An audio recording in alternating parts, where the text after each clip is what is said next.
Good evening, everybody, and welcome to this week's Midweek Geek. I am, as you know, the old geek, and I am joined tonight in order of their arrival because they're all lurking in the back room when I arrive. First person to turn up would have been Mage's Musings because he was furthest to the left. So hello, Mage. Hello. And then we have Saxius coming back this week. Hello, Saxius. Hello. And Elfbait. Hey. Hello, Elfbait. So what time did you log in, Elfbait? Because you were the last of the three. It's just funny because I was here like 15 minutes to the hour. So the other two were really, really early. I turned up Yes. with about 7 or 8 minutes to go and found the three of them lurking. Yeah, oddly enough, I can't see anybody else who's waiting, so it's not like No. the waiting room shows me anything. I had logged in to set up the simulstream, and then I just left it logged in. I wasn't sure if it would cancel it if I logged out, so I just left it logged in. It does not, because I am still showing simulcasting. Well, okay then. Okay. Hello to chat. Hello, Halakar. Hello, Slan. Hello, Ian. And good to see people commenting from multiple channels. That means you are sharing the love. Hello, Daniel. We are simultaneously streaming this at Mage's Musings and at Elfbait, those two channels, as well as my own. So get that love and smear it over the internet. Share it around. But you're welcome to watch from whichever one you want, whoever's your favourite. We don't get jealous here, do we? Oh. No, not at all. No jealousy here. Yeah, only the whims Hello, of the Hungar. evil archmage. Sorry, say that again? The evil of a demi-lich, evil whims of a demi-lich. I I said archmage accidentally because my brain is a scrambled egg. But So before we start, we're going to talk about what we've been up to over the last week. Because Saxius, you've been too busy to run Shadow of the Demon Lords. You're having to put it on a pause, aren't you, now because of work? It's well, congratulations on your likely promotion. Anyhow, it's not it seems somewhat forced on you. I've not been promoted. It's the opportunity's there, so I'm going to go for it. But you've been doing the job of manager, haven't you? For pretty much, I've had to step in. Yeah. So, and if you've stepped in and you've been the number 2 for a while, then I'd say the opportunity is more than there, isn't it? So Shadow of the Demon Lords didn't happen, so I started Call of Cthulhu campaign, running the Blood Red Fez. We created some characters and we got started. We got that done in time to play about an hour and a half of the campaign. And already we've had some failed sanity checks and some critical rolls and some critical failures, and it's been good fun. Can't play this week though because we've got a rescheduled football match I'm going to tomorrow night. Saturday, played some MERP. Had a really good session of MERP. Really, really good session of MERP on Saturday. They are starting to realise the depths to which Cardalan has fallen. How the Dunedain Cardalan princes are all pretty much in it for themselves. And they're going to have to try and get them working together, which might not be the easiest thing. And Monday we went back to Dragon Lord's game, and things are ticking over nicely now. So that's what happened, and I have something new which will be starting on Friday. I decided to pick up a copy of that. That is a game book. Nice. Looks thick. Yeah. Look at the name of the artist. That's going to cause some guffaws.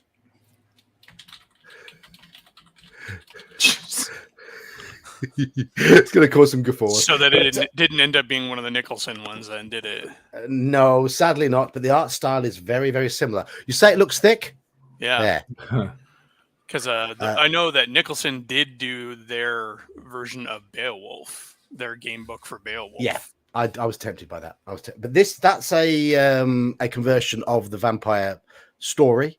You can play as any one of 3 different vampire hunters, or you can play as Dracula himself. But that's a typical fighting fantasy book. There's the difference in thickness. Good Lord. It's over 600 pages and over 1,000 entries. Can you imagine trying to write something like that? Yes. Yeah. It's basically fighting fantasy rules with a few new stats and a lot of extra routes through it, and the chance to play lots of different characters. So that's pretty good. Pretty good. We'll try that. We'll try that out on Friday. Ennio, what have you been up? We'll go around in the same order. Sean, what have you been up to? Just the usual. We played first edition on Saturday. Since we had one of the regulars out, the group decided to continue building their alternate characters. So they've got a nice little stable of characters building. Fought some troglodytes, then got a big loot, and then ran away to enjoy the spoils of their victory, as one does in first edition. Rather than continuing on the quest, they're like, "Hey, no, we're rich. Let's go back to where we're safe." It was very funny. And some OSE last night, the one game I'm playing and not running. Much the same. We got some loot and we're like, okay, let's no, we got some. We were gonna back out, but then it came late and we decided just to freeze. So we got to pick up where we left off the next time we play. Cool. And you've been making videos as well. Right. Got a short on the Find Familiar spell and the next step of the Evil campaign, which was rather glorious. Lots and lots of death involved. That was a fun one for sure. They went in with their small army and learned that you don't underestimate rangers. Well, he got his OSE one out too. I saw that. Yeah, I got an OSE one to conclude where they finally got home. So shifting gears, I'm only 7 episodes behind for OSE, but I figure I'm 2 episodes behind of Night Below. So if I catch up with that, then I'll focus on OSE again. Yeah, I like the fact that your evil group is using zombie versions of dead NPCs and player characters. Yes, that's a good way of playing evil. I've done that with an evil character before. It's always amusing. Are you evil or are you just environmentally conscious? Like you're just recycling. Yes, the answer is yes. Zombie Ranchifus, yes, I spotted And him. Zombie Bob. And Zombie Bob, yes.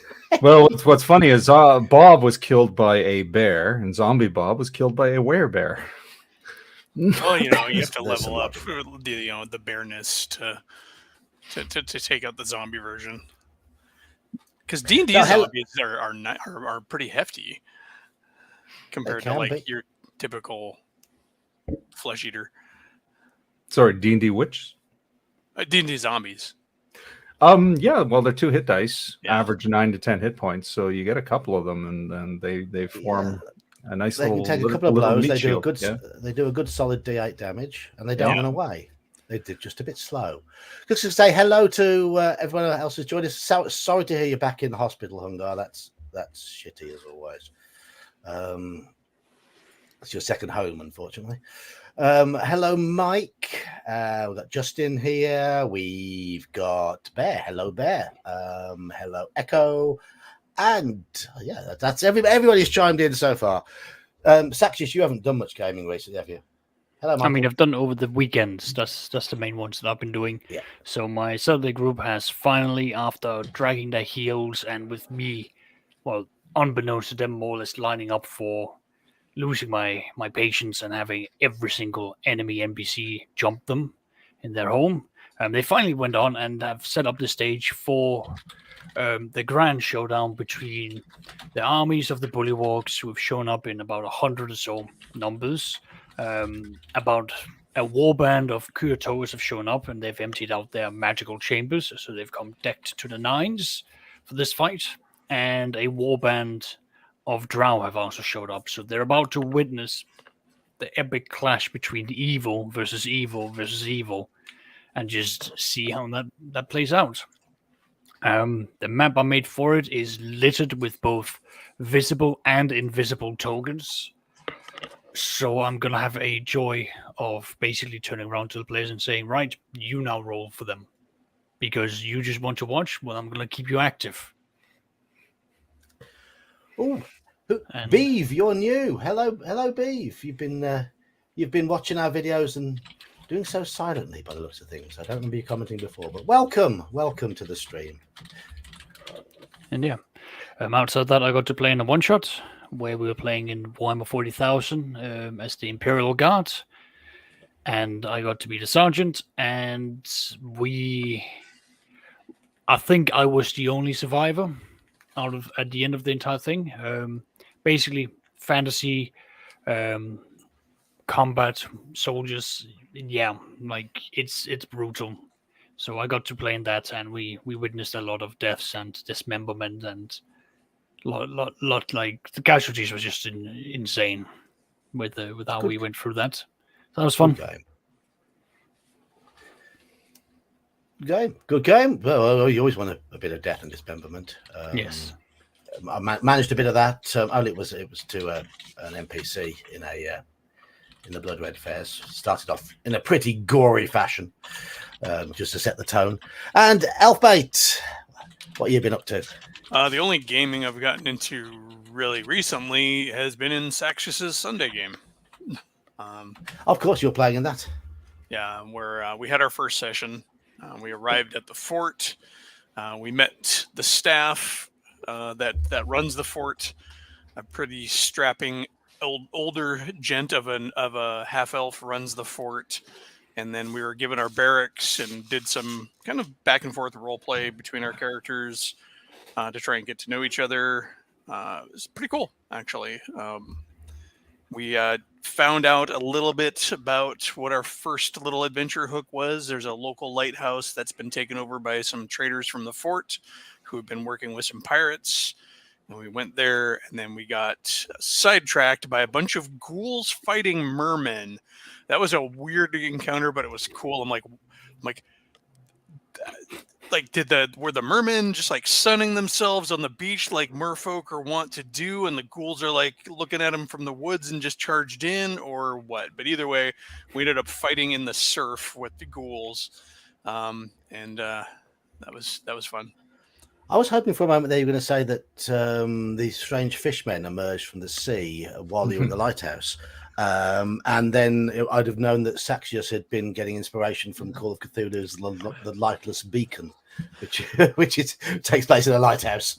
But, no, but it was cool. We did a lot. The group it's fun as a play. I mean, if I seem a little overhyped, just because I don't get to play that often, I had a good time. But the group was really cool in that, like, we strategized a lot, and we have different experience levels. And although it is weird being in this group, because when we went around the table and did how long you've been playing, and I told them how long I've been playing, and I've got a combination of an oh damn and a genuine wow, and I'd never felt older. Like, should I just go grab my cane? Oh damn! Yeah, like an oh damn and a wow. It was a good game. Everyone cooperated. Everyone worked together. You communicated, and you asked for a map about the lighthouse that you were going to. So that was already a big plus. I made Saxius scribble on the fly. I'm like, asked the head of the fort. I'm like, do you happen to have a map of the lighthouse that we're going to? And the rest of the party's like, oh yeah, a map. What's so funny though is I have to apologize for my character being overly picky about the latrine situation at the fort. When we get there and we're told if you have to go to the bathroom, go outside the walls. I'm like, no, we'll be digging latrines. I'm an old mercenary. Well, not an old mercenary. I'm only second level, but been out in the field. I've fought. I know that this is not safe to have to wander outside of a fortification to go to the bathroom, especially in the wilderness. We're literally perched on the edge of the wilds. So. Well, yeah. and in doing so, you destroyed one of Saxius's quick plot hooks where somebody gets attacked while going out. I'm sure he'll have something crawl up out of our toilet, but. No, well, you did ask. Like, it was revealed that the traitors, one of the things that they did was they sabotaged the latrines before they more or less like got out of there. So I may have missed that part. Oh fuck! Just to say hello to a few more people who've joined. Crafting Gamers joined us, Squirrel Hermit, and Nosorian. So it's nice to see a good gang of people here for this this chat tonight. This is one of Saxius's topics. In fact, it's two combined topics that Saxius came up with. I thought I'd combine the two together, and we'll talk about creating magic. And we know that magic is created at the table whenever we play, don't we? Because we are magical souls. But I mean, creating magic in terms of coming up with your own spells, allowing players to come up with their own spells, and creating magic items, whether on the DM's end, creating new magic items, or allowing players to create their own magic items, or whatever we want to talk about on this sort of topic. Saxius, you came up with these ideas, so I think it's only fair that we unleash you first. Sure. I mean, it really just basically boils down to it starts more or less when you start reaching level 9, level 10, when you become a named character, and at least in the AD&D rules, this is when you can start, making potions, you can start making scrolls, the ability of crafting items out of magic is now on the table. And usually if the wizard at around that level starts looking into enchantment as additional spells, that's where you're going to start seeing, the players are going to start, trying to manufacture their own benefits of their own magical items. Or at the very least, they're going to start going like, how do we actually do this? These questions are going to start being propped up because they're now going to be having a much higher level engagement through the game. So for me, it basically boils down to when it comes to them making their own spells, the first things I tackle is mechanics, because that's the crux of anything. What are you trying to achieve? What I then try to more or less find out, what is it equivalent to, and then I get a rough idea of what spell level it's from there, and then we build from there. The pluses, the minuses, if it goes up and down in spell slots, and so forth. And then there's going to be a cost associated with that, as well as time. And now we're looking into the process of which the players are going to have to invest and almost have their own little side quest to go out and generate and create new spells. And equally so, if they want to create a magical item, well, that's now also going to be a big thing. Hungar's already preempted what I was going to say on this initial topic. Mm-hmm. Halakar, you mean? Halakar, sorry. Yeah. Crafting magic items in first edition was harsh. There was a lot of wish and permanency spells involved, and the drawbacks from casting them. Absolutely. Yeah, absolutely. There are. There's a reason why first edition magic users would find potions of longevity a useful prize. Or you can go out and attempt to make those, but the point being that yes, it was a lot of things, but then also ask yourself, what are you going to do when the player suddenly turns around and goes, well, I don't want to lose the Constitution saves, so what if I sacrifice someone else's? I never thought of that. Totally valid for evil characters. Either that, or they can always try to up the level of the spell or whatever to do away with some of the, but let's complicate the production to counter some of the drawbacks. Yeah, or just go out and get more exotic items. Something that's a little bit more, be more than just the feathers of a griffin, the blood of a hydra. Is no, let's go out and get some hard stuff like. If you needed the soul of somebody, and my players were like, "Well, we're gonna go catch a ghost," I'd be all right, cool. Exactly. Find a way to catch a ghost. Find a ghost. Let's get the central eye of a beholder. I mean, there are many ways for you to, as a DM, to say, "I will allow you to circumvent the methods of a permanent thing, but we're gonna be doing some bargaining here because you will sign the dotted line with some blood." Well, this is the bit I like about the whole process, in that you can drop in. I will say now, I don't adhere completely to the levels regarding brewing potions. I have a number of times in recent games had magic using characters find recipes. Yeah. And if they have access to the recipe and they can find the ingredients, then they can start thinking about brewing things, or taking the stuff to somebody who can do the brewing for them. But John, there's more than one way to skin a cat. There is not Yeah. just Cat one skins aren't very recipe. useful in Magic. But Oh, yeah. I don't know. Displacer Beast is a very useful piece of fur. it looks Yeah, like of a course. cat, but it's not a cat. Well, it's the material in secondary, at least. It's the material component of displaced self. That is true. My point is like there are many ways that we can go about this, but the key part is that there are ways forward towards this, and without us even going towards permanency and wish spells, just look at the expendable magic. Wands, for example, once you start being able to generate just a simple wand, 10 to 20 uses of having something that you can cast as you go along, wonderful stuff. Now that is going to be great for the players as they move along. What's up? Oh, sorry, I thought you were about to say something there, Geek. Oh no! Do I look like I'm about to say something? No, you're just like, oh, you're treading on something dangerous there. Sax. No, Yes, no, you no, gotta be careful. No. that's my My point. But my point is like, yeah, you're pondering. But my point is like, before we go into like the permanent one, just look at like what are the expendable ones, and then they might be able to ask like, well, can we recharge it? It's like, well, do you want to put in the steps of being able to recharge? It's like, yeah, we would really like that. All right, are we going to now have once a week? Are we going to have once a month? Or is it going to be once every day? Because now we're going to start upping the scale from there. And you can already see how much bargaining I do with my players with this. Because my Saturday group I have not forced them, but I have a player who understands what kind of a person I am. So he has been cataloging every single magical property that they have gotten a hold of for the 2.5 years that we've been playing, from Hydra Blood to they still have an unhatched hippogriff egg. They have got a couple of Makes teeth. a great omelet. Fantastic one. Do these things have best before dates?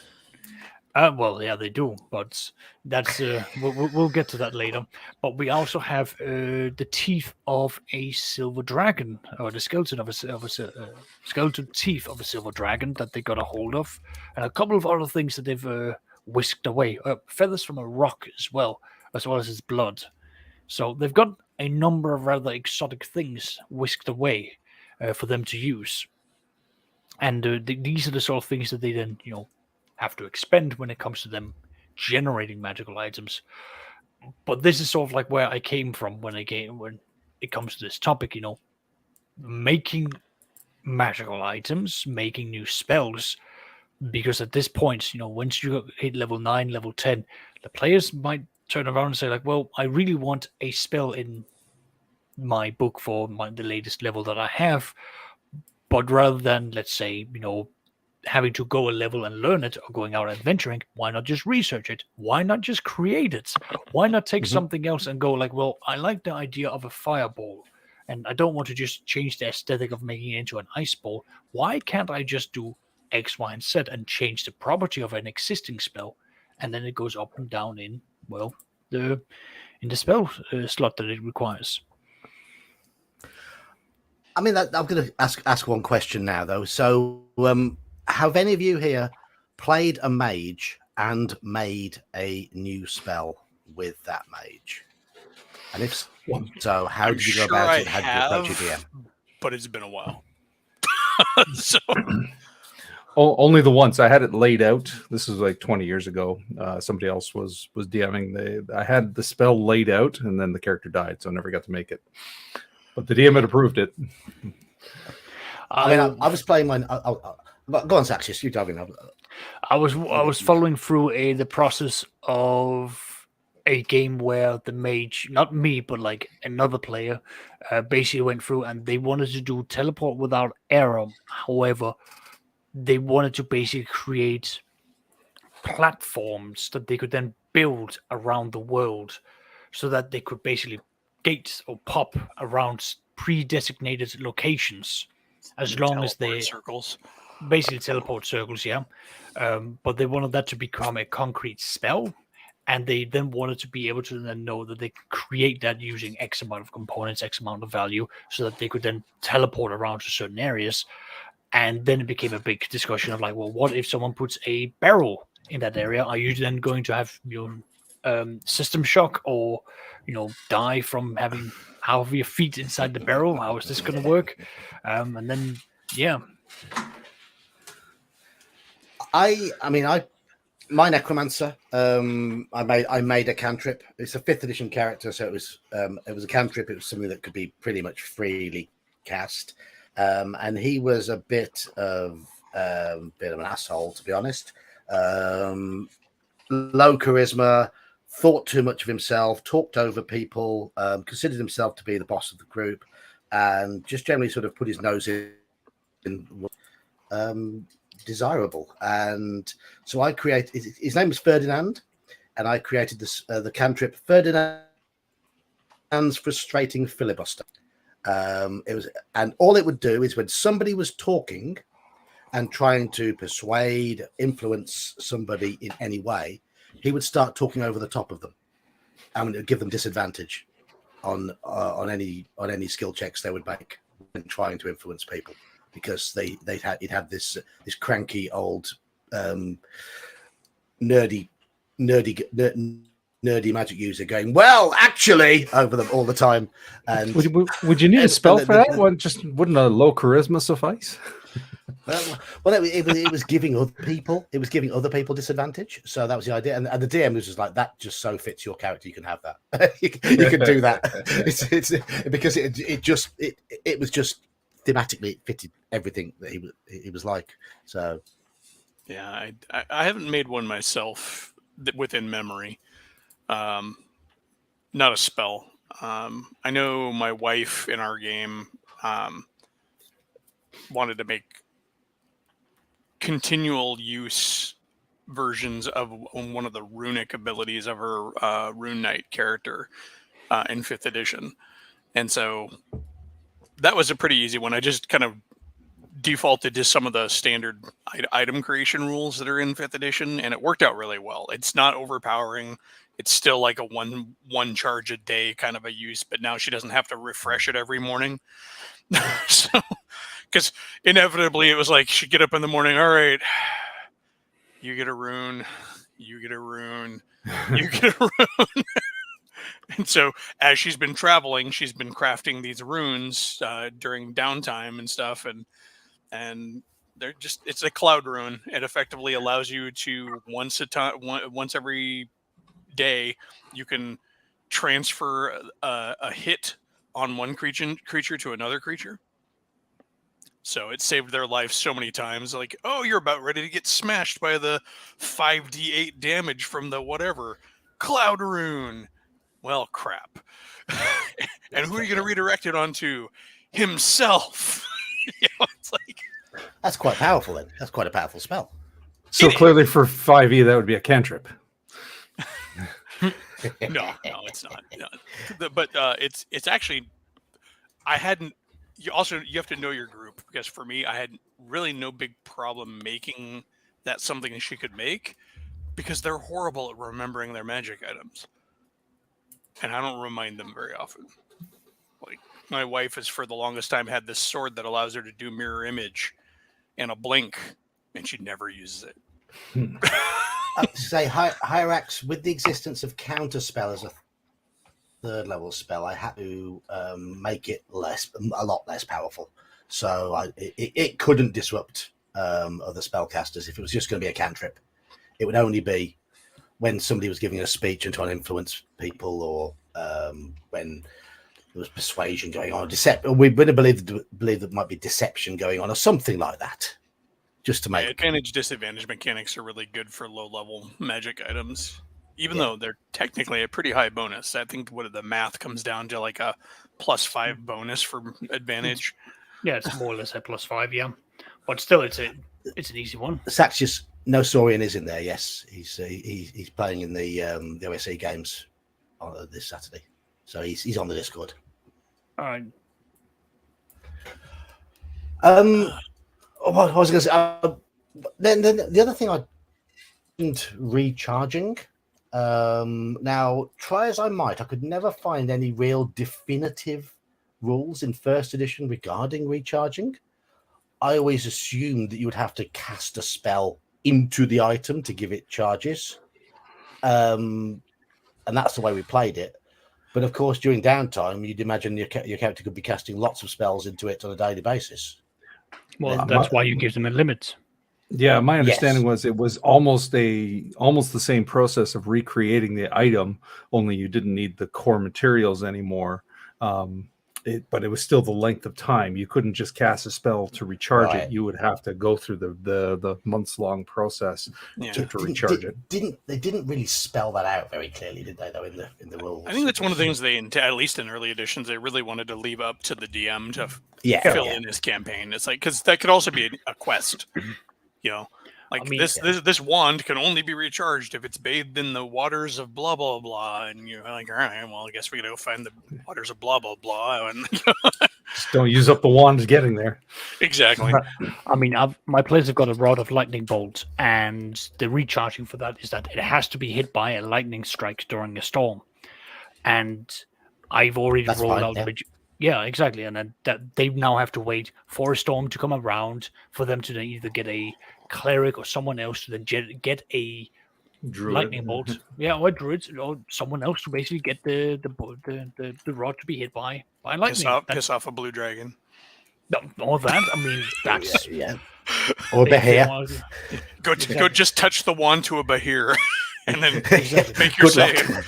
But the point being is that, like, don't make it easy. Like, another player has got a mask of fear, a war mask of fear, and if he is meant to basically recharge the fear spell that it's been enchanted with, he has to, under a full moon, bathe it in newly acquired milk that has been stirred in with the blood of a person that has not done anything wrong in the last year, and that's what he has to do. Good So for you for being more inclusive and forward thinking instead of just virgin.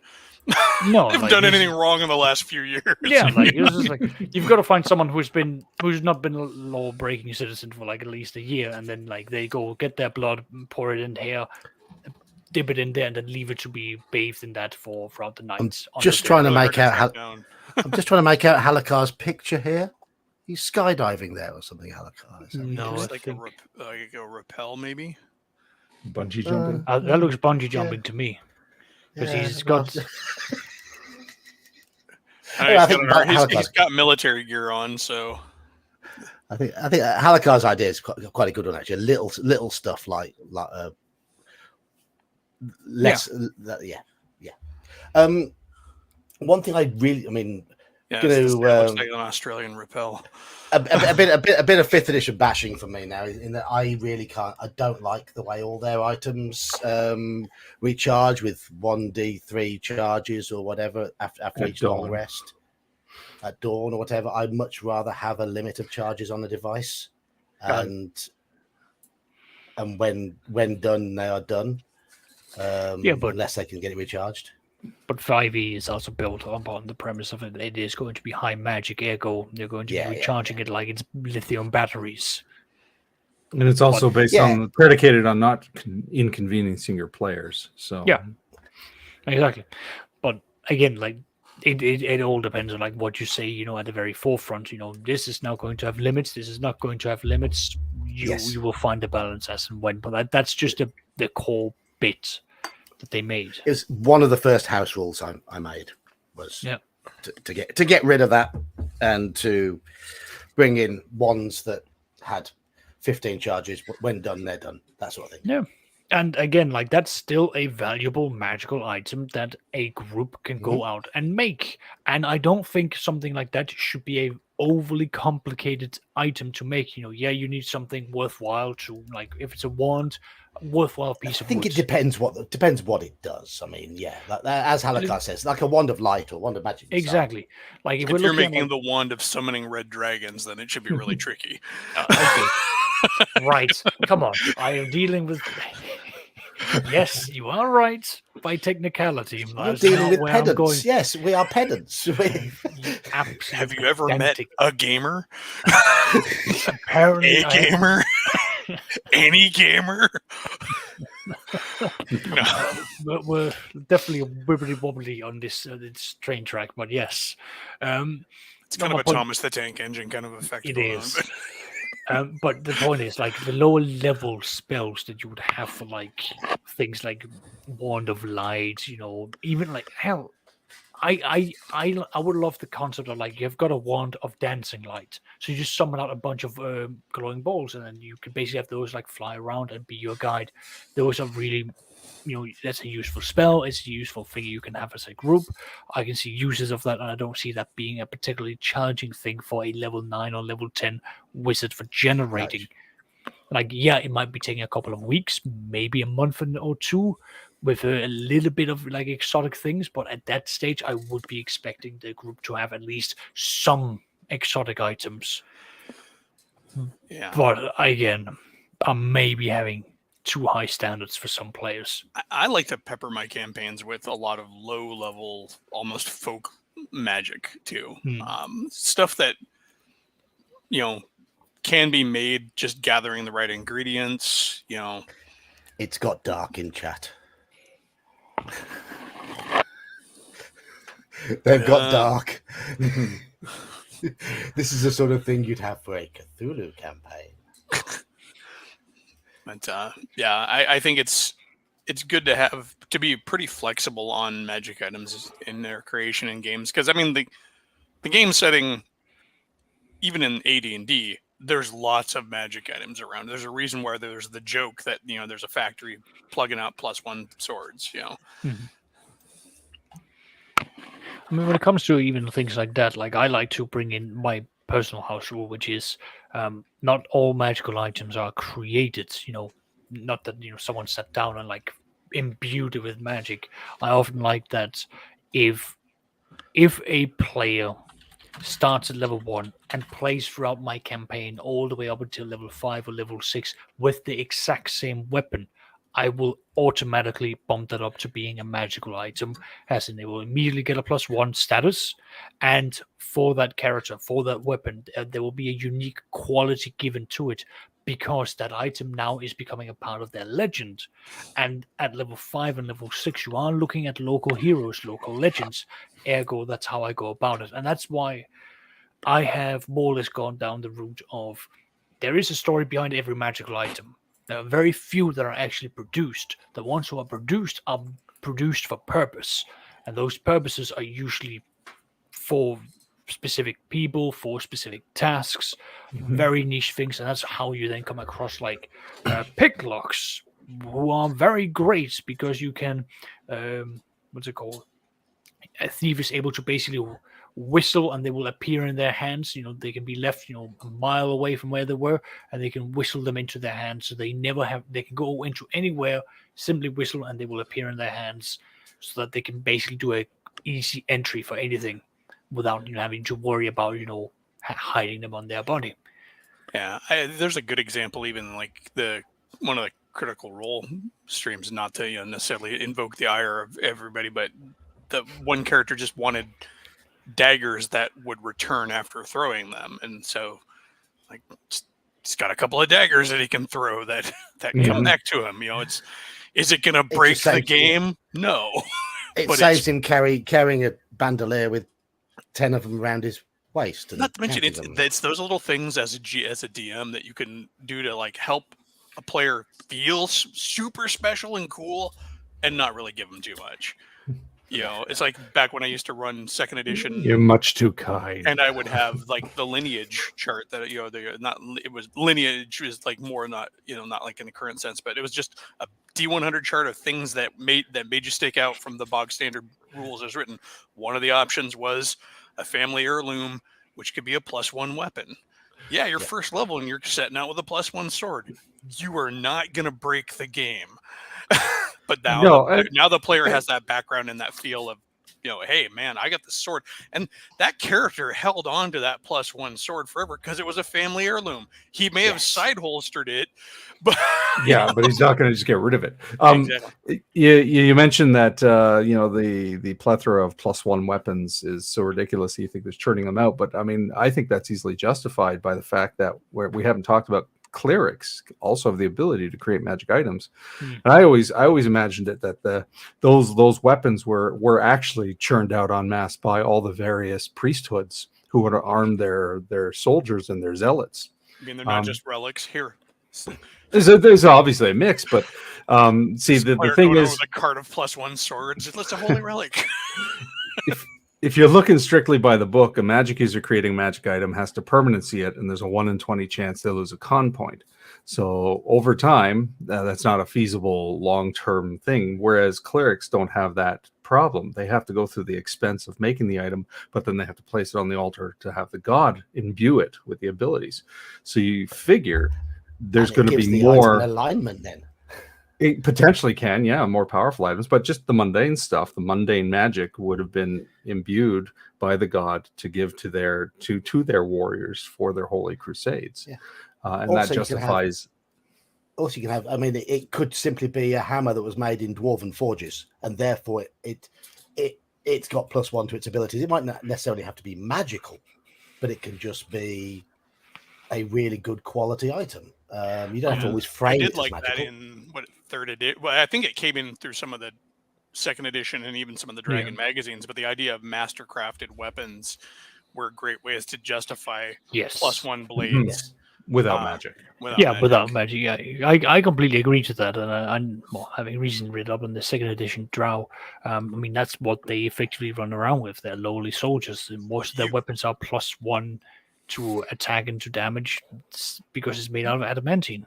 You can even do weird stuff like I did in my campaigns for the longest time, where we had 2 metals in the world that were inherently magical but didn't necessarily give a bonus, but they counted as a magic weapon while striking.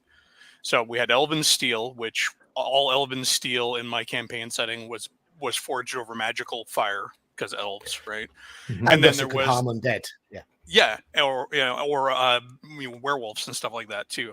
And then I borrowed the name Gromril from Warhammer for the dwarven metal, and it was similar. It was meteoric iron, and it was inherently magical. It did also make them easier to turn into magic items in campaign. But just if you had an elven longsword, you had a magic weapon. It didn't have any bonuses. It was just it could hurt supernatural creatures and stuff. So I think at one point, go on. Just want to say I'm just going to do my hello thing. I'll do my polite hello to people who join chat. Go on. We've had Tunka Todd pop in, and Dungeon Minister's also popped in, and we've got the where is he up here? The GM's Alcove has popped in to say hello. So.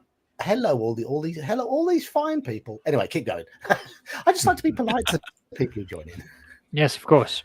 I ran a Pathfinder 3.5/Pathfinder game about last year, and one of the things that they came across was a magical anvil, but it was specifically built for fire giants. So. Too big for them to use, but the moment that they learned that the anvil was made to help enhance the imbuement of magic into items, reducing the cost and everything that came with it, the players it became a mission of like, how can we get elephants down into this mine so that we can carry out this great anvil? We must acquire this. We will spend every gold. We will empty every crypt, every tomb, so that we can widen out the hole so we can get this one item out there. And that because they just wanted this, because they could just create so much with that. And it was a concept that I quite liked. The idea that there's a magical anvil that can be used to magically imbue that. I liked it so much I've brought it into my second edition game. There was a storm giant castle that flies around and it's got an anvil exactly like this. Because every so often they get bored and they make magical items that they then sort of go like, okay, we've now got this. If we ever need to find X, or if we need to do Y. So that's characters crafting magic items in a game. Yep. As a DM, how much do you rely on the magic items that are already there in the books, and how much do you tinker to make your own ones, and what do you do to make sure how do you come up with ideas, and what do you do to make sure they're apt? What do you mean apt? We don't. Balance is a dirty word around here. Oh no, I mean, not so much balance, fitting. but fitting, Yeah. yeah, fitting. Yeah. Uh, Basically, so I do use the core book whenever I just need to sort of like roll something up. However, I often ask myself, what is the story here? And if I roll up something that does not fit in, then I have to make up what is the background of that item, because there's got to be some reason for why this came in to this world. There's got to be a reason behind it. So sometimes I might basically roll up and say, right, stock standard, here is what you get, simple as. Other times I'll say, right, these are not just boots of spider climb. These are boots of spider climb, but you are able to basically just have your feet on there, and you can use your hands so that you can still fight. So then I start basically changing smaller aspects of it. It's not until we get into like really powerful magic or magical items that I start saying, right, now we're gonna go a little bit more bonkers with what can and can't be done. But that's when we start looking at either the equipment of lower to mid-teen heroes that you've acquired, who have all had those items with them for long periods of time, or you're looking at an item that's been specifically crafted by or imbued by a number of different mages throughout the ages. Each of them, each party that's gotten their hands on, have all added their own additional thing to that item. So to me, it is very much down to what is the purpose of the item, what was it used for, who used it, and what's the story behind it. Because every time they do identify, it's story time. I tell them the story of the item, because that's how I interpret that identification is used for. You get the information of the magic of the item into your head, so you understand what you hold there. I mean, I don't think I go into quite as much depth as in terms of having a story of the item, but I think I probably should. But I got my initial ideas from the first edition Dungeon Master's Guide, the artifacts and relics, those things you roll on for the various powers that the artifacts have. And I think that was one of the things that sort of almost officially gave DMs the green light to say, have fun with these various combinations. Yeah, I love the artifacts. I they're wonderful. do a lot of custom magic item stuff. I like to even stuff that's relatively common, come up with new ways of doing it. Like, oh, okay, healing potions are one thing. Well, what about such and such tea by such and such people that it heals, but it also does this, or different. A lot of times it's subtly reskinning and stuff. But I hate putting a decent magic item out there that's not named with some sort of history to it. Kind of preemptively because of my players. I mean, honestly, they're gonna ask me what's the history on this. So I kind of just do it ahead of time. But yeah, there's a brew that's available in my campaign setting that it's made by goblins, and if you drink it, it's cool, it'll heal you. But if you're not a goblin, you have to make a save versus poison, or get the poisoned condition for a full day in 5e. Because it was nasty. I even essentially made Red Bull for the game. Nice. I'm like, it's a minor herbal thing that removes levels of exhaustion, up to 2 levels of exhaustion, but no more. So it won't keep you from dying. But when it wears off, do you gain an extra level of exhaustion? I didn't write it that way, but no. There are herbs in MERP that do all this sort of thing that you can become addicted to. That's one of the things I've done a lot of custom work, especially considering playing 5e and using D&D Beyond, where it's got all the stuff that I can just do the homebrew daily stuff real quick.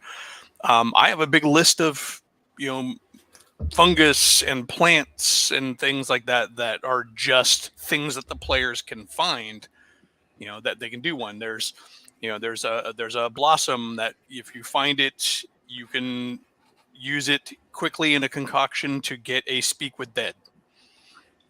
Right. There's I've got Wizard's Weed, which actually boosts your spell level for your casting for a bit. It's a special blend that wizards use, and one of my players pinched a bit of it when they last met with their big wizard NPC friend that they always go to for information. They stole some of it, and then they felt a little bit more magically inclined after they smoked it. So I'm the opposite. I'm like 99.5% just use what's in the book. Occasionally I'll come up with a variation, or I'll use a variation that's in a published module, something like that. But yeah, for the most part, I'm kind of skimpy with the magic that I give out. So it usually has some sort of meaning. There's people find the stuff, and they my group, for example, found a bag of holding, and they were over the moon, but then they realized just how much it was worth. They said we can't not sell it. It's just too valuable. We need the XP, right? So things like that will come up. The exception is, in my 5th ed game, but even my 5th ed game, it's sort of I created 2 magic items that are available to be found, but they are in relation to my house rules, because I use a house rule that limits cantrips. So I created, for the Harry Potter fans, the Hogwarts wand, which, if it's fully charged, allows you unlimited cantrips, right? So things like that, but very sparingly. I just like what's in the book is good enough for me. But I like sometimes doing what Saxius does, is you imbue it with a backstory. The more powerful the item, the more rare it is, the more it's going to have a good history. Yeah. My team once found a +5 broadsword, and this was purely randomly determined. I didn't put it in; it just came up, and when I rolled the charts, and the history was that it was called Triumph, but it was cursed. Anybody wielding the sword would inevitably be challenged, and the last several owners had been killed in duels because somebody challenged them, and it wasn't a real curse. It wasn't something that, I'll roll percentage and you will be challenged. It was just a folklore curse. It was just colorful legend. There was no actual curse on the sword. That's but cool. they were so afraid to use it, they kept it bound. It's like, we only pull it out if we need it. Yeah. Surely they should have used a little bit of logic there and thought, hang on, if somebody's wielding this and it's +5, then it must either be a lie or they were rubbish. Because if you're fighting with a +5 sword, you should win. At that point, as the DM, you would almost ask the player how much of that is metagaming and how much of that is your character. Mm-hmm. But they were afraid. They were afraid. They took it seriously because they thought it was a legitimate curse that had been put on the item. So I do like building magic items that have drawbacks. Yeah, I think that's why I brought up Michael's comment here. I think the chat have started going down that line now. So I think this is a good thing to discuss. I had one of my players find a dose of a thing called the homebrew, that was essentially a combat drug, effectively, in short terms, for a fantasy setting made out of devil's blood and all 12 herbs and spices, but it gave them temporary hit points. It gave them in 5th edition, gave them temporary hit points. It gave them damage resistances, and like a 2-point strength boost, but also caused them to rage out effectively. So they were like having to, they became a great combat monster, but then if they ran out of enemies while they were still under the effect, they'd start attacking the rest of the party. As B says here, I like putting in negative effects, but they're rarely equal to the positive effects unless there's a point. Unless there's a point to it, yeah. Often be quite minor. As I said, I like the artifacts and relics from 1st edition, especially when they've got often minor drawbacks. Things just as simple as severe body odor and stuff like that. They can just add a bit of, I don't think is flavor the right word. Odor, I think should be but yeah. I had one of the magical herbs that, like, sure, you can use it, but then you're going to be asleep for a day afterwards. So, because it had a massive soporific effect. It doesn't hurt you, but it pretty much makes the party sit around going, when's he going to come back from Dreamland? Because it gave you a use of divination effectively, but it put you on your ass for a day, like a full day. So. I don't know if Mage, you probably noticed in our OSE game, I like dropping lots of little bits and bobs in that give you not necessarily magic things, but little minor effects here and there, dotted around the dungeon. Like the river that gives us that bonus hit point. Yes, yeah. If you get suitably wet in the river while you're wet, you have a bonus temporary hit point. Mm-hmm. You found mushrooms that give you a variety of effects, depending on whether you pass or fail the saving throw. I mean, you've already worked out that there's one of the mushrooms does absolutely nothing if you pass the saving throw. If you fail the saving throw, it heals you a hit point. After you feel sick first, but then you recover a hit point. It's no little things like that, little things that turn things on their head as well slightly. I also like to do a lot of magic items that are specifically culturally flavored, to where they're not necessarily always obviously useful. For example, in like a Celtic type of community, they might find like a hero harness, which is essentially like a big old belt with a gnarly like carved buckle, and they're like, okay, cool, I'm going to put it on, and it'll function like armor, even though it's just covers their waist, but they're not going to necessarily see it. Or they might find it, an animal totem thing. I mean, there was one they actually found that was just a necklace with a bunch of dried grubs that were hanging on, basically lacquered dried grubs hanging off of it. And like, oh, this is gross, but every time you broke one of those grubs off and threw it on the ground, it rose out of the ground as a carrion crawler. So it's like, yeah, a limited number of grubs on there, but yeah. And it's just the idea of having items that are not necessarily. I mentioned it in another stream, like the blacksmith's hammer. That was the most powerful item in like several adventures of a campaign, but it looked like just an ordinary rusted hammer. Blacksmith's hammer sitting on his forge. I like doing unassuming magic items that have significance within the cultures they're in and are worth taking, but may not necessarily attract the treasure-eyed adventurer. It's just like in one of the last temple I ran them through. They came to a room where there was a pile of skulls in the middle of the room, and they're like, "Oh, this is unpleasant." I'm like, "Yeah, but they're all well cleaned and nicely manicured and kept up." And each skull turned out to be the skull of a philosopher, and you could ask a question of a skull once a day if you wanted to. It was a library. It was just they were all in skull form. That's cool. No, yeah. That's a different way for a non-literate kind of a society. It was a good way of having a repository of knowledge that made sense in the campaign. That makes complete sense. Yeah. Yeah. Also, there's magic items that are somewhat mundane, but have a value to specific people in a society.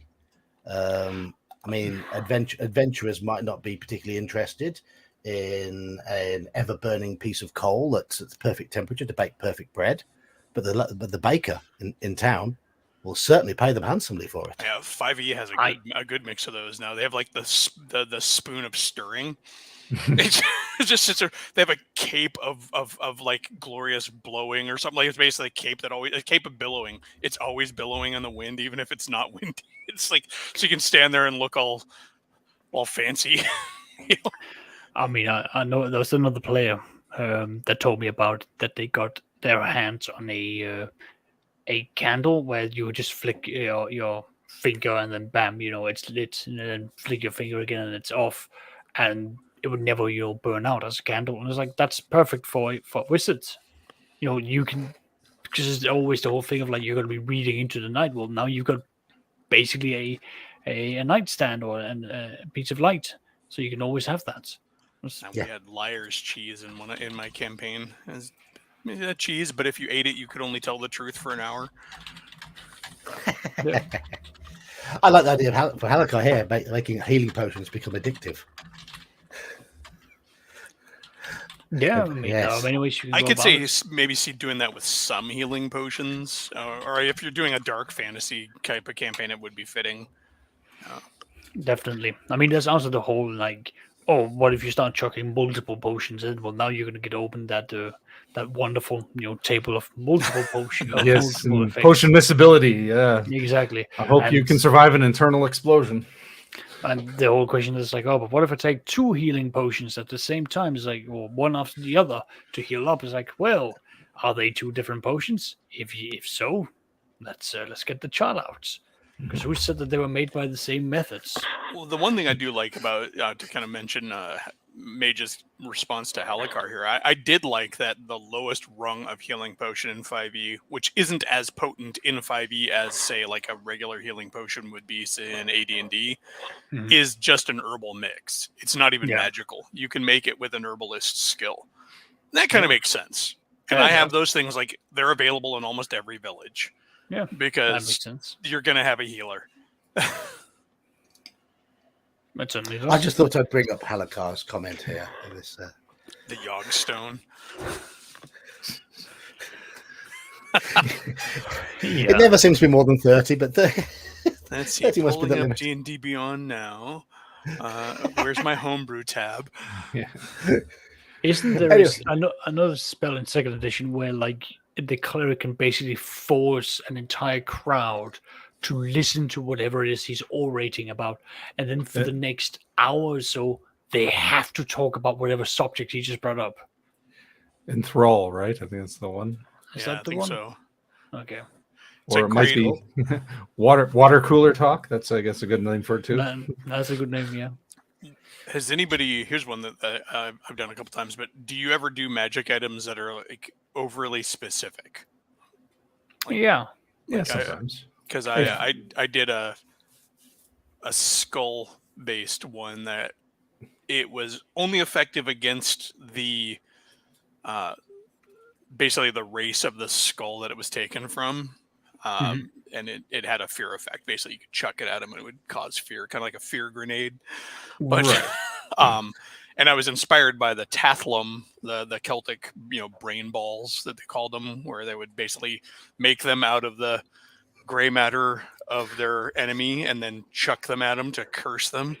I've never done anything like that. When you said specific, I was thinking like specifically geared to the game or a scenario or whatever. Oh no, I was thinking the like item has a one specific use. Very neat kind of usage. Dungeon Minister's suggestion here: dagger +1 against Steve. With Steve.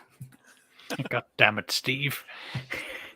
I have had in one game somebody had there was a poison that was made specifically to kill a nobleman. I'm like, it was a magical poison. It's like you can put it in every drink at the party. It'll kill the Duke. So that way we make sure he's going to drink it. The stick of repelling lizard men on Tuesdays. I quite like that one. I do love totally a different subject, but it's the 3-part poison from the old Anti-Paladin article. Yeah, back in the day, where he's like, "Oh, the first part was in the wine, the second part was in the meal, and the third part was in the candle you burned by your bedside." that's where you gotta like just be so forward looking. It's crazy. But I mean, I know I took like the lenses of minutia, and I basically twist them to be like these were now the jeweler's appraisal thing that they normally have. So I mean, same properties, it was just a different background, which the players more or less they like that. They're still used to like the lenses of minutia, even though they just look like the really big things put on the eyes to evaluate gems. Well,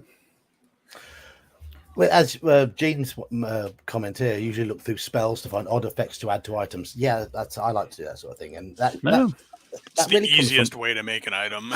I mean, that was the basis for a lot of items in MERP.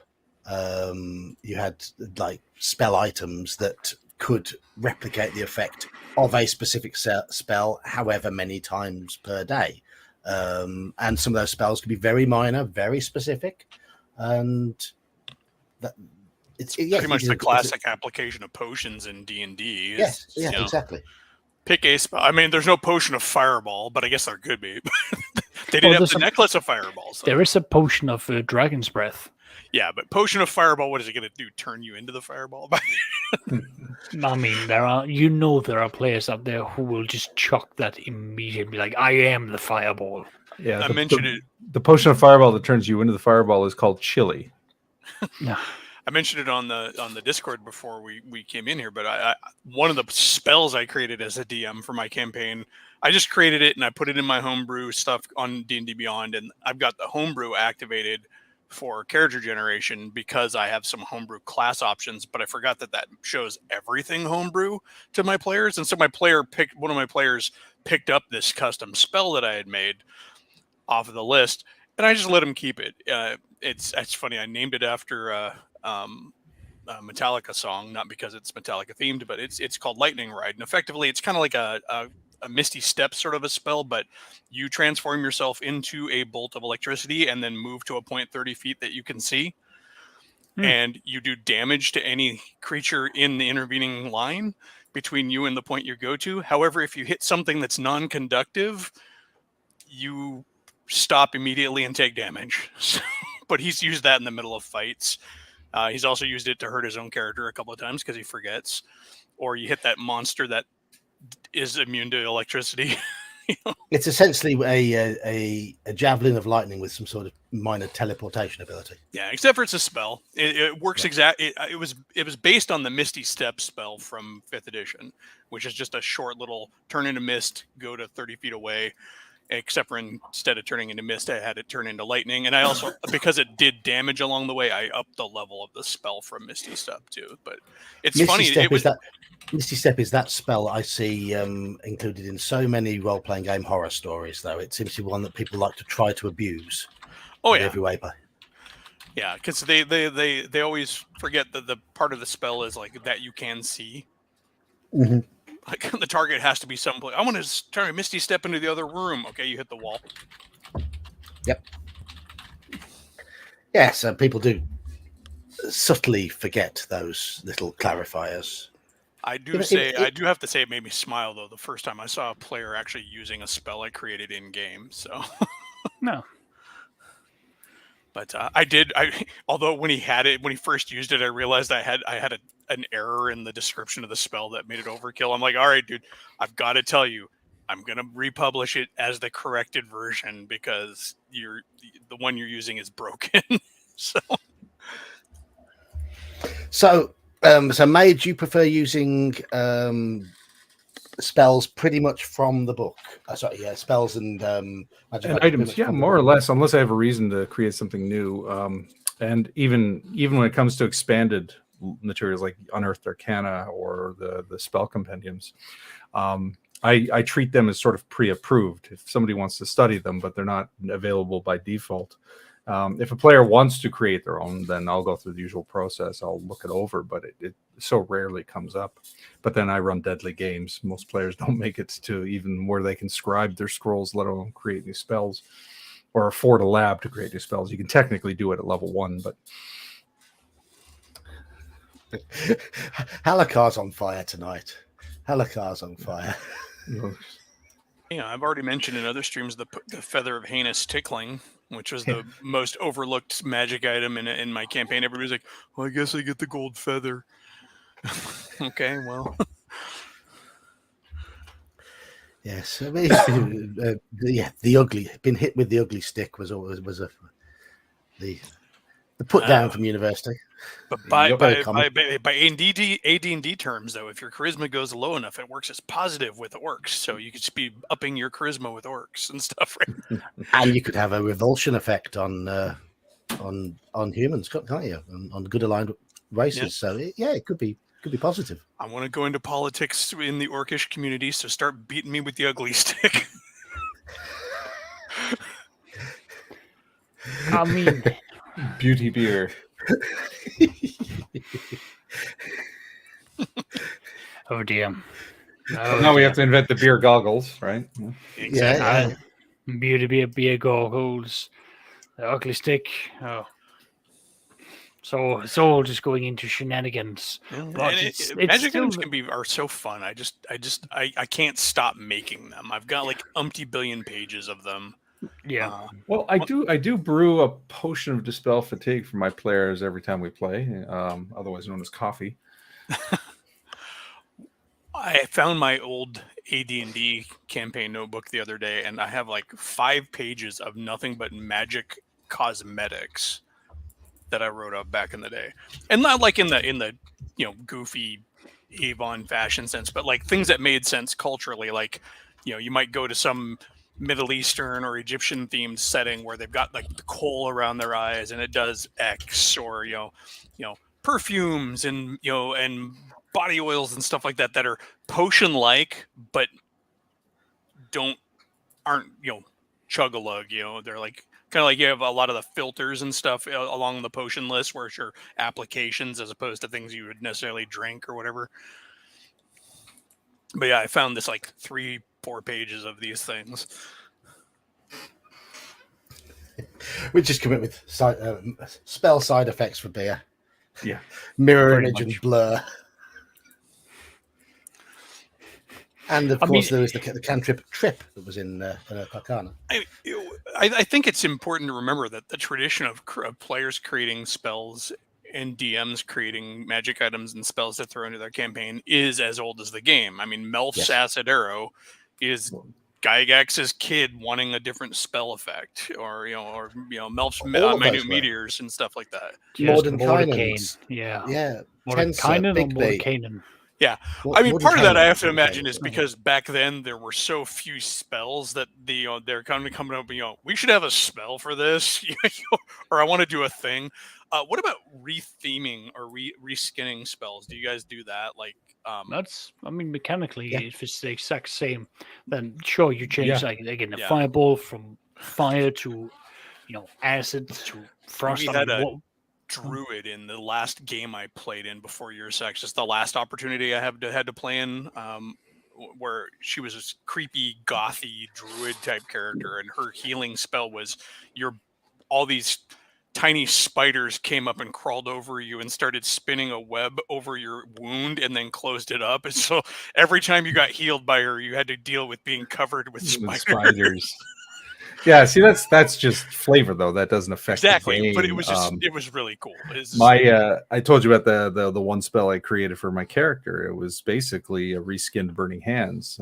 My wizard was a follower of Poseidon, so I went with a lightning theme. So instead of fire, I was shooting out lightning. Yeah. The enhancement was I made it a level 2 spell, and I was able to affect my flanks as well as my front, not just my front squares. But yeah, it effectively reskinned.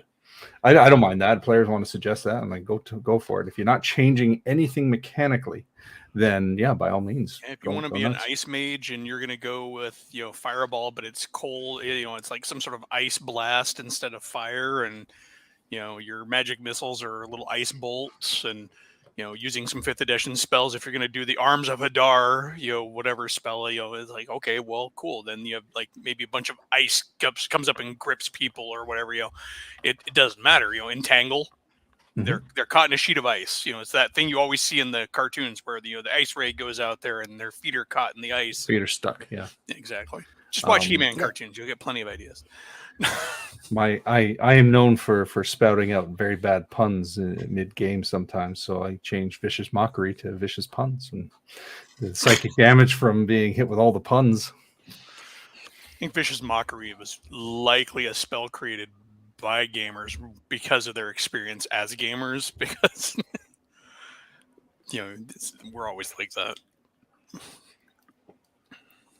Right, curses. Yes. How vicious are you with curses? Yes. As vicious as need to be. You don't need to be vicious. You have to be. There is nothing nice about curses, and you should make the players suffer as much as possible. Go on, Saxius. Tell us your stories. Go on, Saxius. Just age them. Just watch their horror as you just tell them. Add 5 years to your character sheets. Have this be done. Or just... what else have I done to them? Oh, I'm trying to think of one of the other good ones I had here. While you're thinking, my my necromancer got cursed twice actually during the campaign. The first time it was what's this interesting red liquid coming from this very strange fountain-like receptacle. It smells earthy. I wonder. I have to touch it. I have to find out what it does. And it was cursed by a cult of Baphomet. And he sprouted a couple of small horns. And until he could rid himself of the curse, whenever he was put in a threatening or stressful situation, he had to make a saving throw, or he would just go berserk and charge in and attack with whatever he was holding in his hands at the time, which is great when you're a mage. Really. Couldn't cast any spells while he was in that mode until he got the. But it was a really flavorful curse because he was essentially, it was the blood of Baphomet that had seeped into him, so he became very bovine in his. I hit my nephew with a pretty nasty cursed item at one point. He didn't even get any benefits out of it. But then again, one should not steal a jade monkey statue out of a temple to a monkey god. But so he first started having bad dreams, so where involving this a leering monkey every time he went to sleep. And the joke was, there's an evil monkey in my closet. But he would go to sleep and he would have this monkey appear in his dreams, this horrible leering monkey in his dreams, to where his wizard was having a hard time getting the rest to recoup his spells. So then the party had to start pumping him up with basically magical amphetamines to keep him going because he was getting levels of exhaustion. And as the curse progressed, he would then start seeing the monkey while he was awake. Like they'd be in a bazaar in a town or something like that. And he'd look and he'd see like the monkey in the background, and then he'd walk by an alley, and then the monkey would be down the alley, and then eventually actual monkeys started showing up and following him. And if it had been progressed, he would have eventually been jumped by a group of like 10 to 100 monkeys that would have torn his character apart until he. Oh, lovely. Nice. It was a very Lovecraftian, monkey-themed Yes. curse. And if anybody knows me, I like monkeys. So, So I think with curses, I mean, it comes a point where if you've got a DM who reads a bit of Lovecraft or plays a bit of Call of Cthulhu, and the DM decides to drop in some cursed items, it can be much worse for players. yeah, I mean, they got to the point where he was seeing the phantasmal monkeys in public while he was awake, and then he ended up finding out that he had to destroy it. He either had to return the idol to where they got it from, and they're like, no, we're not going back there because we barely got out of there in the first place, or destroy it. And the only way to destroy it was to throw it into a volcano. Well, he managed to actually use it in the final battle against the big bad in that campaign that took place at a volcano. He's like, aha, I throw it in. The big boom. And so it was fun. Anyway, Saxius, you remembered some of yours. Yes. So one of the ones that I gave out was it was, so we all know the potion of heroism that a warrior can drink, and then you get more levels increase and all that. Well, I basically gave them out an amulet where it's the amulet of heroism, so same effect, except it's a permanent thing that permanently so you can give you boost up, once it starts being activated, so on and so on. Wonderful stuff, except the curse it was the opposite. So it gave you a false belief that you were better when it made you worse. It made you believe that you could go out, I'm going to go out and do these fantastical things. I'm a hero. I've got heroism. I can activate this when I need to. Yeah, that didn't work. So potion of false bravado. False bravado. Amulet of delusion, yeah. Exactly. Yeah. All of this mixed in. I was just like, but because the immediate identification was going to come back with like amulet of heroism and the effects being, that of heroism, and they're like, that's fantastic. We can have the fighter be up more front, we can be more bold. And of course, the character would believe they are better, so they would resist any attempt to have that amulet taken from them. Exactly, and that's the best part. And No, the best part is when the dice rolls are so good that your characters Backs are it constantly getting 90s and 20s. It backs up the belief, and they don't know. exactly, and they've got no clue. And to them, it's just like a great epic duel, while to everyone else, is just watching these characters being pummeled into the ground. And of course, I like to add in the whole caveat of it's a cursed item. You're not getting this off very easily. And I do allow the players to get creative about how we get off, magical items off. If it's a magical ring, you can cut the finger off. Amputation. Amputation. I've had attempts where they cast enlarge item onto it, and they then had to do several strength rolls to basically force it off, as the magic would literally clamp onto the finger or onto the part of the person, and they would have to get it off without flaying the character alive, because it's not going to happen that easily. You're fighting magic with more magic. Usually the magic of the cursed item is stronger, so I hope you brought you lots of butter. And with this delusion, I mean, yeah, two people in chat came with exactly the same idea straight away. That exists already, that delusion effect. Yeah, there are potions of delusion and whatnot, but still, every pub. How am I going to? Every pub has them. Every pub has potions of delusion. Beer goggles, all of these other things. My point here being, I like giving this sort of things to my players, where there's an immediate, really good thing for them, and if they then decide, like, we're going to keep on pushing for the identify until we are absolutely certain that there is nothing else in there, if they can't find it.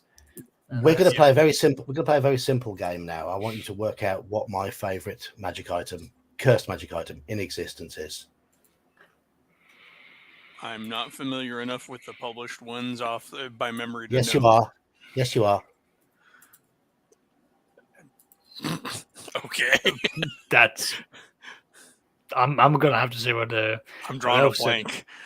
I'm gonna have to say what else said. I am not familiar with the. I mean, even if I am, I'm drawing a blank. and I've told you both wrong. No, because I actually have not read the goddamn. I think you'll find you do know. You do know. Are we on about it's Ghost of Salt Marshes? There's something in there. It's probably going to be a ring. No, there isn't. Well, then stop it and get something to the point. Being contrary. Exactly. Potion of contrariness. The ring of contrariness. Oh yeah. I absolutely love it. I love it when a player's got one of those. No, you don't, John. Yes, I do. Speaking to Saxius a bit, I did do the one elemental gauntlet for in one of my campaigns where the cleric put it on his bunch. I think I've described it as a bunch of stone rings encrusted in runes that are held together by iron chains, and he like slipped his arm into it and then had like a big old stony gauntlet at there, and he's like, every time he would hit, he would do like plus 2d6 damage. As long as he kept hitting, it would increase by one more d6 after that too. So he like hit for plus 2d6 with it, and then the next time it would be plus 3d6. But every time he used it, it would be a 5% cumulative chance of him going into berserker rage and attacking the nearest opponent. And by the time he failed that percentage check, he was up to 9d6 additional damage, and then went berserk on the rest of the party. They literally had to pull his arm off to get the thing off of him. And they're like, "You're the cleric, heal yourself, you dick." I mean, my players have been accumulating all of the cursed items that they find along the adventures, and they've been keeping them in a glass cage where twice there's been attempts of stealing from them where they are the people from Friday the 13th series. Yeah. Pretty much, yeah.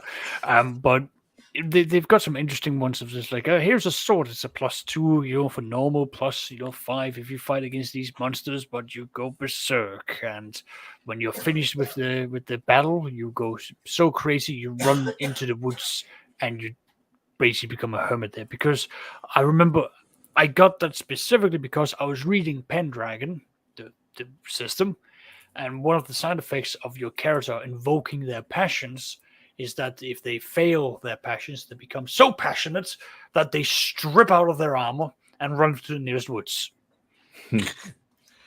I love Actual like you mechanic. could do like I would love to do like the Emperor's New Clothes magic item. Somehow pull that off. Yeah. Yeah. Well, I mean, everybody, it'd be right up there with like the Head of Vecna story. I'm sure everybody's heard the Head of Vecna tale. No. Have you ever heard the Head of Vecna tale? Oh my god, it's like a classic in gaming circles. Supposedly, the Head of Vecna, where you have to cut your head off and put the Head of Vecna on, and like it's one of those did it actually happen stories. But yeah, the Head of Vecna is one of those tales. You have to cut your own head off and put the head on before you die. Well, yeah, because like everything else Vecna-wise, and what it is the story. The way the story goes is that a DM, after having talked up all the various other Vecna items, that all require you to replace an existing body part with the Vecna part, right? Yeah, the hand of plants the, the seed that there is the Head of Vecna in the campaign. And it's a Knights at the Dinner Table thing, I think is what Herax is saying, but it's kind of made it into the popular. But yeah, it's plants the seed in the campaign to where they eventually find this what looks like a severed lich's head. And they're like, this must be the Head of Vecna.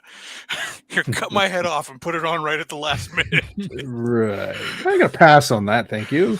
But like it or not, like them or not, kind of real quick thing on magic items. If whether or not you like feats or not in your games, they do make a great additional route for magic items.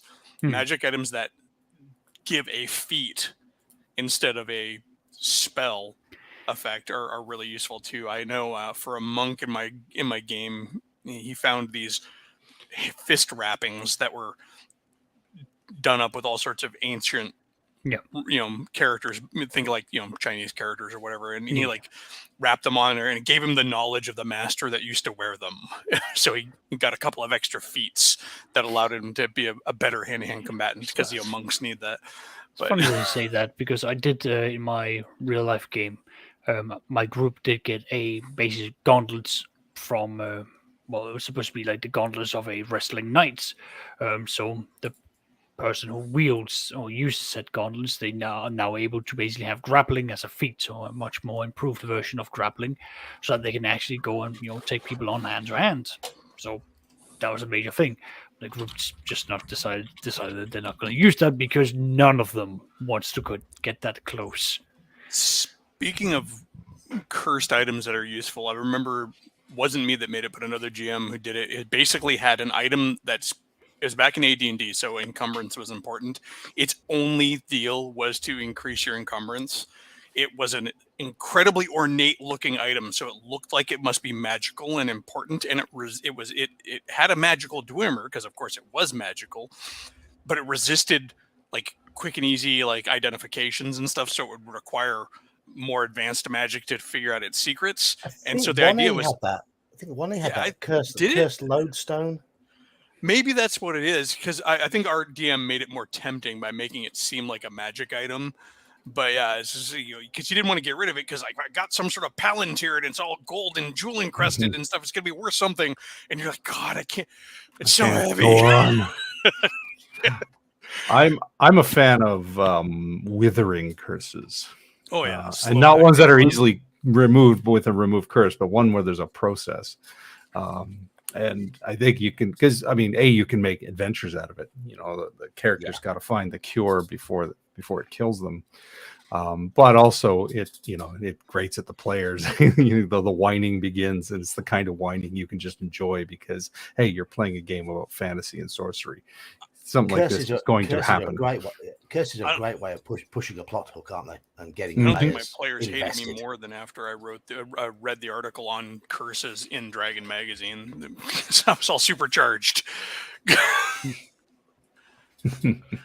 You want to try them all out. Well, yeah, it wasn't individual curses. They were talking about how to do divine curses based on deities. And that's actually when I pulled it out on that one thief who decided to try and use stolen piety to try and heal somebody. Nice. But I know we had somebody get cursed by Lolth once, and that was fun, because it started out with, there's a spider in your bed. You put on your helmet, there's a spider in your helmet. Yeah. You go to eat, and your bread is full of spiders. It was just spider here, spider there. And then it progressed to like, you go out to the privy. There's a dog-sized spider in the outhouse. Like, slowly but surely, more and more and worse spiders. Yes. Very nice. Very nice. There's all sorts of things you can do with curses. And the more dodgy your reading material, the better. The better you become at creating them. Yes. Yes. So curses. Yeah. Thumbs up for curses. I like them. I like the way you can just.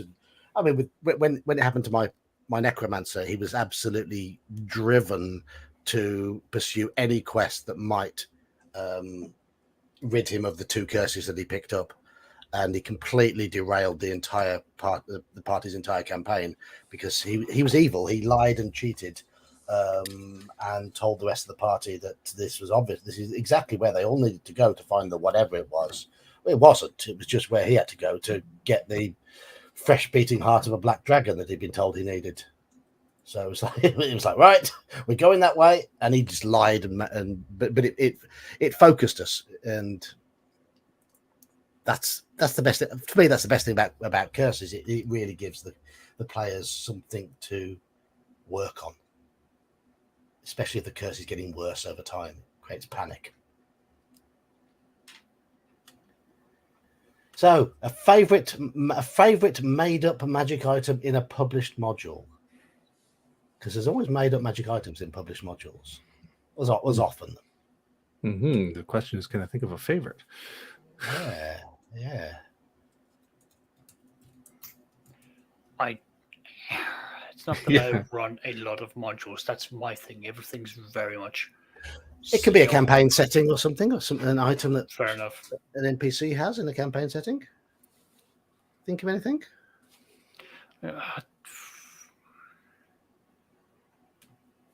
I'd have to go over to my shelf and start looking to see if I could trigger a memory, but I know there's something. Favorite is difficult to resolve. Yes, Slan. Yes. That's awesome.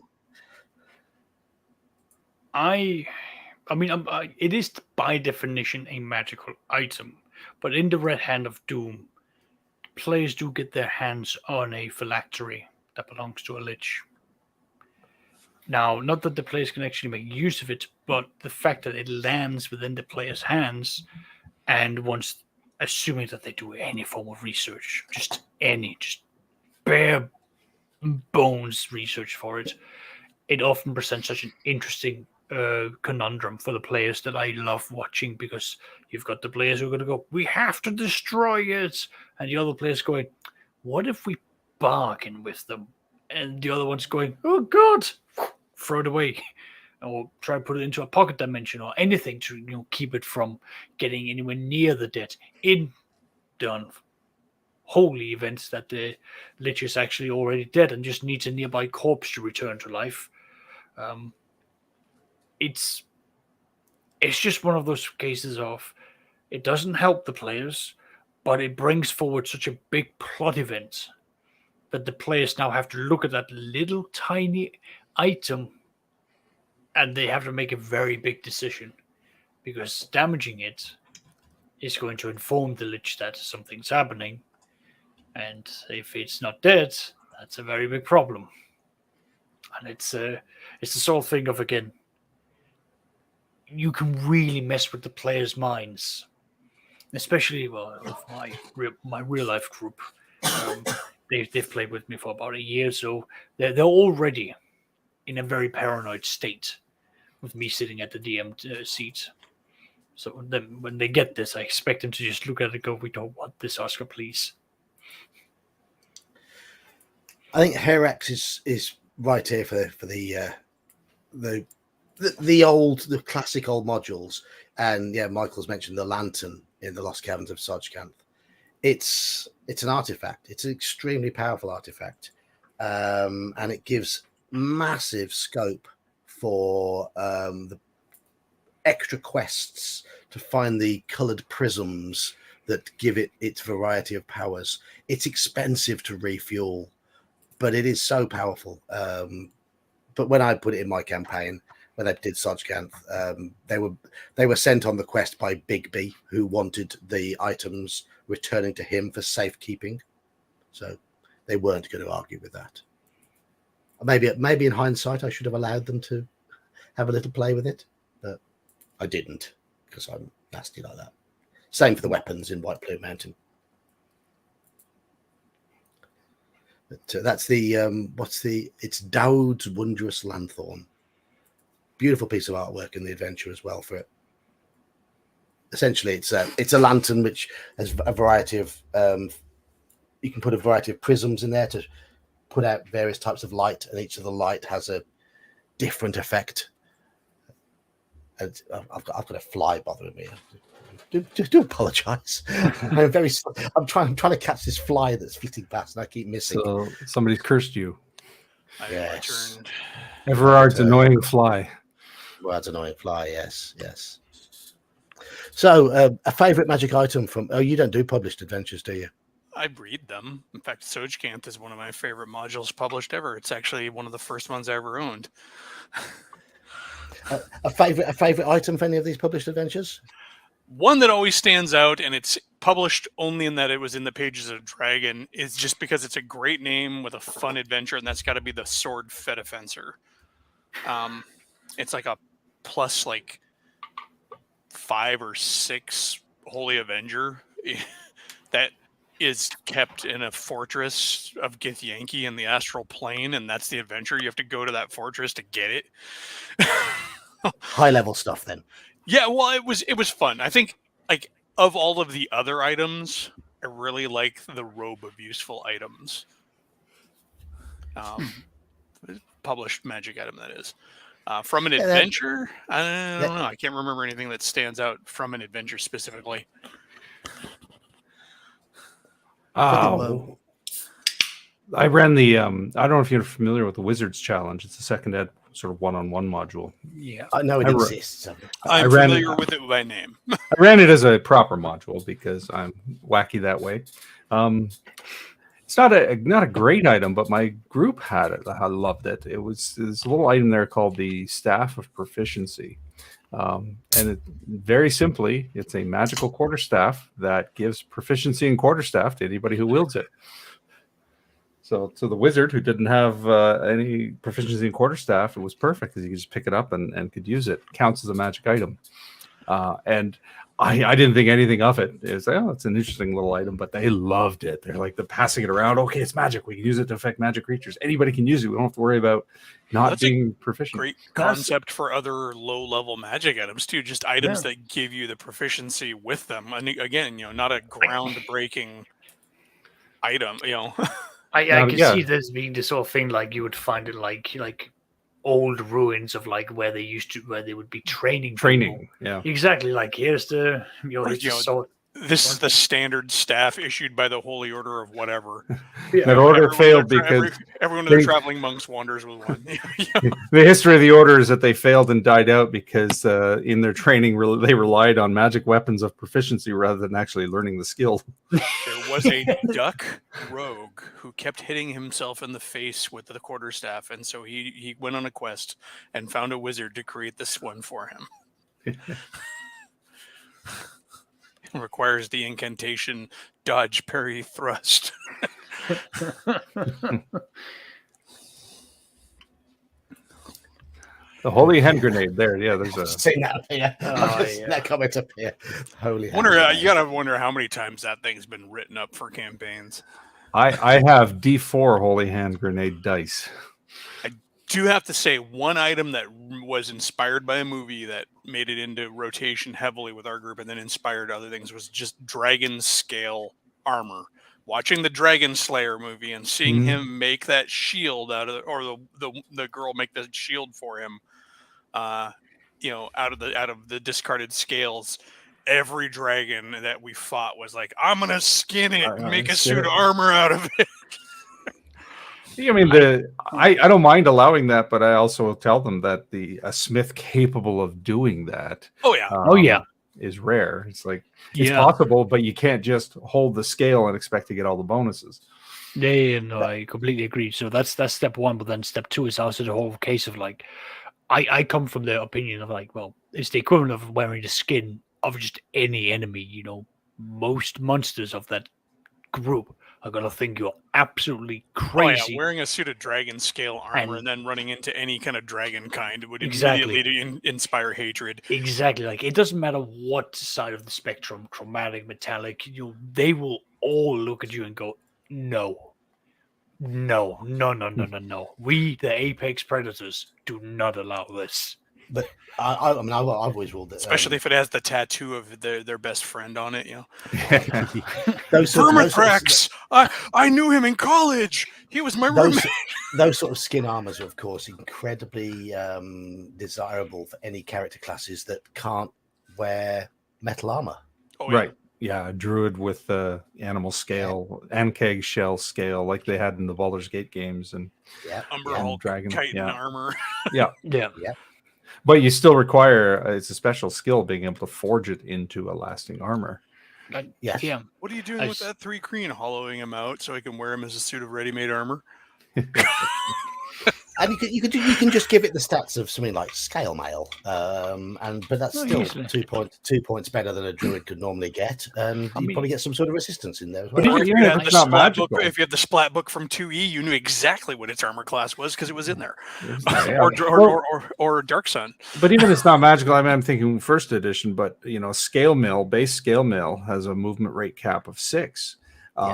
And so you get that. So okay, so I get the NKEG scale, for instance, and let's say it's movement rate 9 or even 12. So it may not give you better protection, but it gives you the better mobility, which is still a massive bonus. Yes.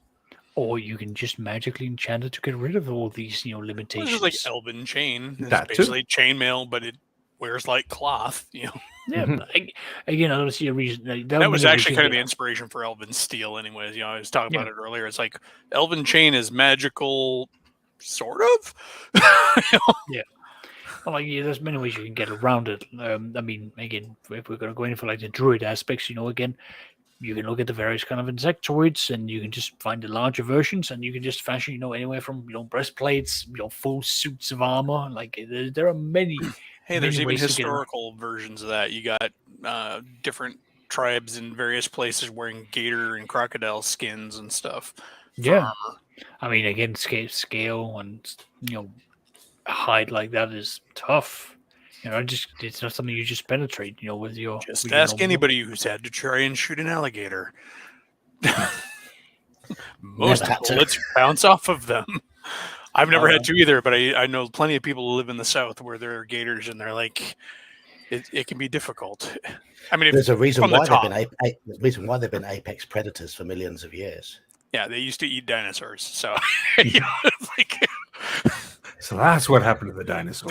They outlived the dinosaurs. The same crap, they had to go through the same crap that took out the dinosaurs, but they're still here. But so are frogs. And dinosaurs and are sharks. Dinosaurs are still here. Non-avian dinosaurs. Yeah, birds. The non-avian dinosaurs died out. Chickens are velociraptors. Yes, I get that. Well, actually T-Rexes, but yeah, I was about to say, what are they T-Rexes? Anyway, thank you. All right, back on topic. Thank you very much. Chicken skin armor. No, we just need giant chickens, magical chickens that can grow in size. In my magical wand of summon dinosaur and it produces the halflings have riding chickens. And we know, Saxus, if you put a chicken on your head, you become invisible, don't you? That is just fact these days. That is the magical component going forward for all my D&D games, except for my Saturday game. They won't accept this in, but I will convince them. Just give me time. Yeah, careful, Hyrex, with those wolf or bear-headed skin hoodies, because you never know when you're going to pick up one that's going to curse you with a lycanthropy.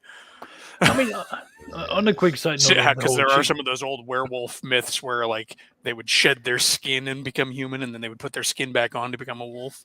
Yeah, isn't that like one of the Brother Grimm tales where there's a and then there's the sulkies too that were seal skins too. Yeah, fair enough. The old classic Swan May from Monster Manual 2. Well, listen, Saxus, we interrupted you mid-flow. You're about to come up with some. Well, I was literally just about to say, like, I know in Lion and Dragon, there is the invisibility spell does require the mage to take his shoes off and swing it around his head. I was just like, well, just change with a chicken. We're all good. There you go. It's just like it's already codified into some of the rules. But furthermore, from there, I'm just trying to think, like, what other spells really that there are. Or what other magical items we can really bring in, because there's so much, from magical weapons. That's a topic that could go on forever. Oh, good, yeah.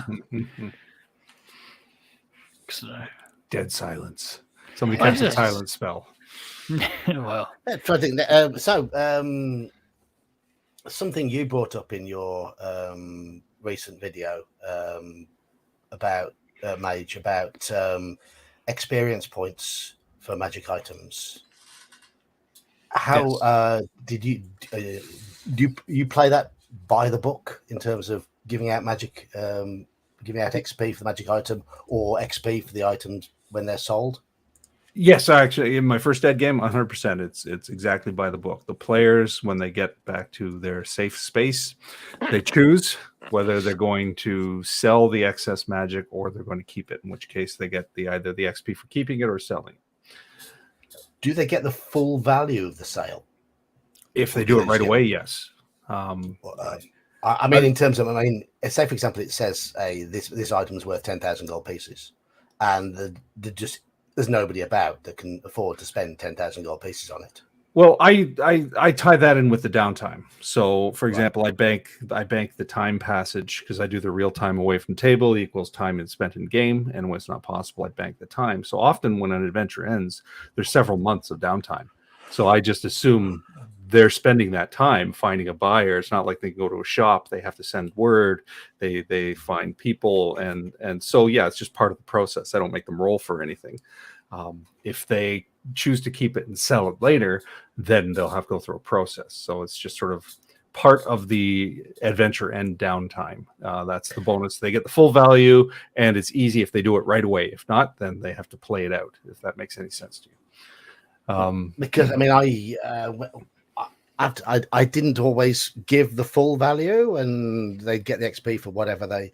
I mean, say for example, if you take a gem back to town, and you'll get the full XP for the gem, 1,000 GP or whatever it was, but the jeweler might only offer you 100 gold pieces for it. Oh yeah, because they're going to have to make up their markup. Well, it's usually the other way around. They prefer they'll offload all the coin and keep the portable wealth. So they're not usually selling off the gems unless they need to break it up for a division. But they would rather keep the gems, so it's because they're lighter to carry. It's the coin they try to get rid of. They'll spend it first. I don't mind. I don't play with the numbers. It's at an adventure's end. At that point, at adventure's end, it's book value. I just keep it simple. They'll have enough that it'll level them up or that sort of thing. But if they choose to sell something mid-game, something they've already kept, then it's a different process. Then they might not get full value, right? I mean, like I said, in terms of experience points, I'll always give the full experience points to the value of monetary treasure. But if they sell a magic item and they choose to accept 1,000 gold pieces for something they could have got 5,000 gold pieces for, then that's on them. Yeah, that's on I them. used to do it that way. Yeah. I just simplified. That's all. Okay. I mean, I don't give them the full experience. If they choose to accept 1,000 gold pieces for a magic item, they'll get 1,000 XP. So. Now, usually I require them. They usually have to hire a sage to identify the stuff. I don't tell them what it is, so that can be a problem. But I mean, in the case of Team Evil, for example, they're all affiliated with the Assassins and Thieves Guild. So the Thieves Guild and the Assassins Guild have people to identify this stuff. So that's a perk of being a member and paying your dues. But those who don't, then they have to go and pay through the nose for the sage. And that's just part of the game. Okay. Hyrax has mentioned anti-magical magical items, and I suppose we could bring into this as well. What happens, for example, if a player, if a character has magic resistance? If a what? If a character has magic resistance, Well, then you follow what the rules. What? So do you make it affect any magic items that they're carrying? Well, Carrying, no, but if they're going to No. invoke an effect, possibly. yeah, because we're not looking at like the beholder's Not the central anti-magic. eye. Yeah, it's not anti-magic per se. It's magic resistance. So So it's They only, are very- only when they're only, When only you I know when in it's like directed in at the them. past when we were playing, if a character was wearing a ring of magic resistance or something like that, and the cleric went to heal him, Mhm. he would have to take the ring off before he could get full healing out of it. yeah, It's how we Mhm. always played it. I mean, go on. But yeah, I think Hyrax is talking more things like he mentioned specifically like Rod of Disenchantment, Rust Dust, things like that. Cancellation effects, yeah.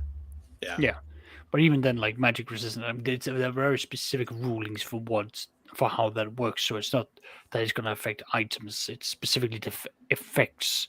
But then that will also be the effects, surrounding you or being cast upon you, good, bad, or whatever. It's all the same in the eyes of.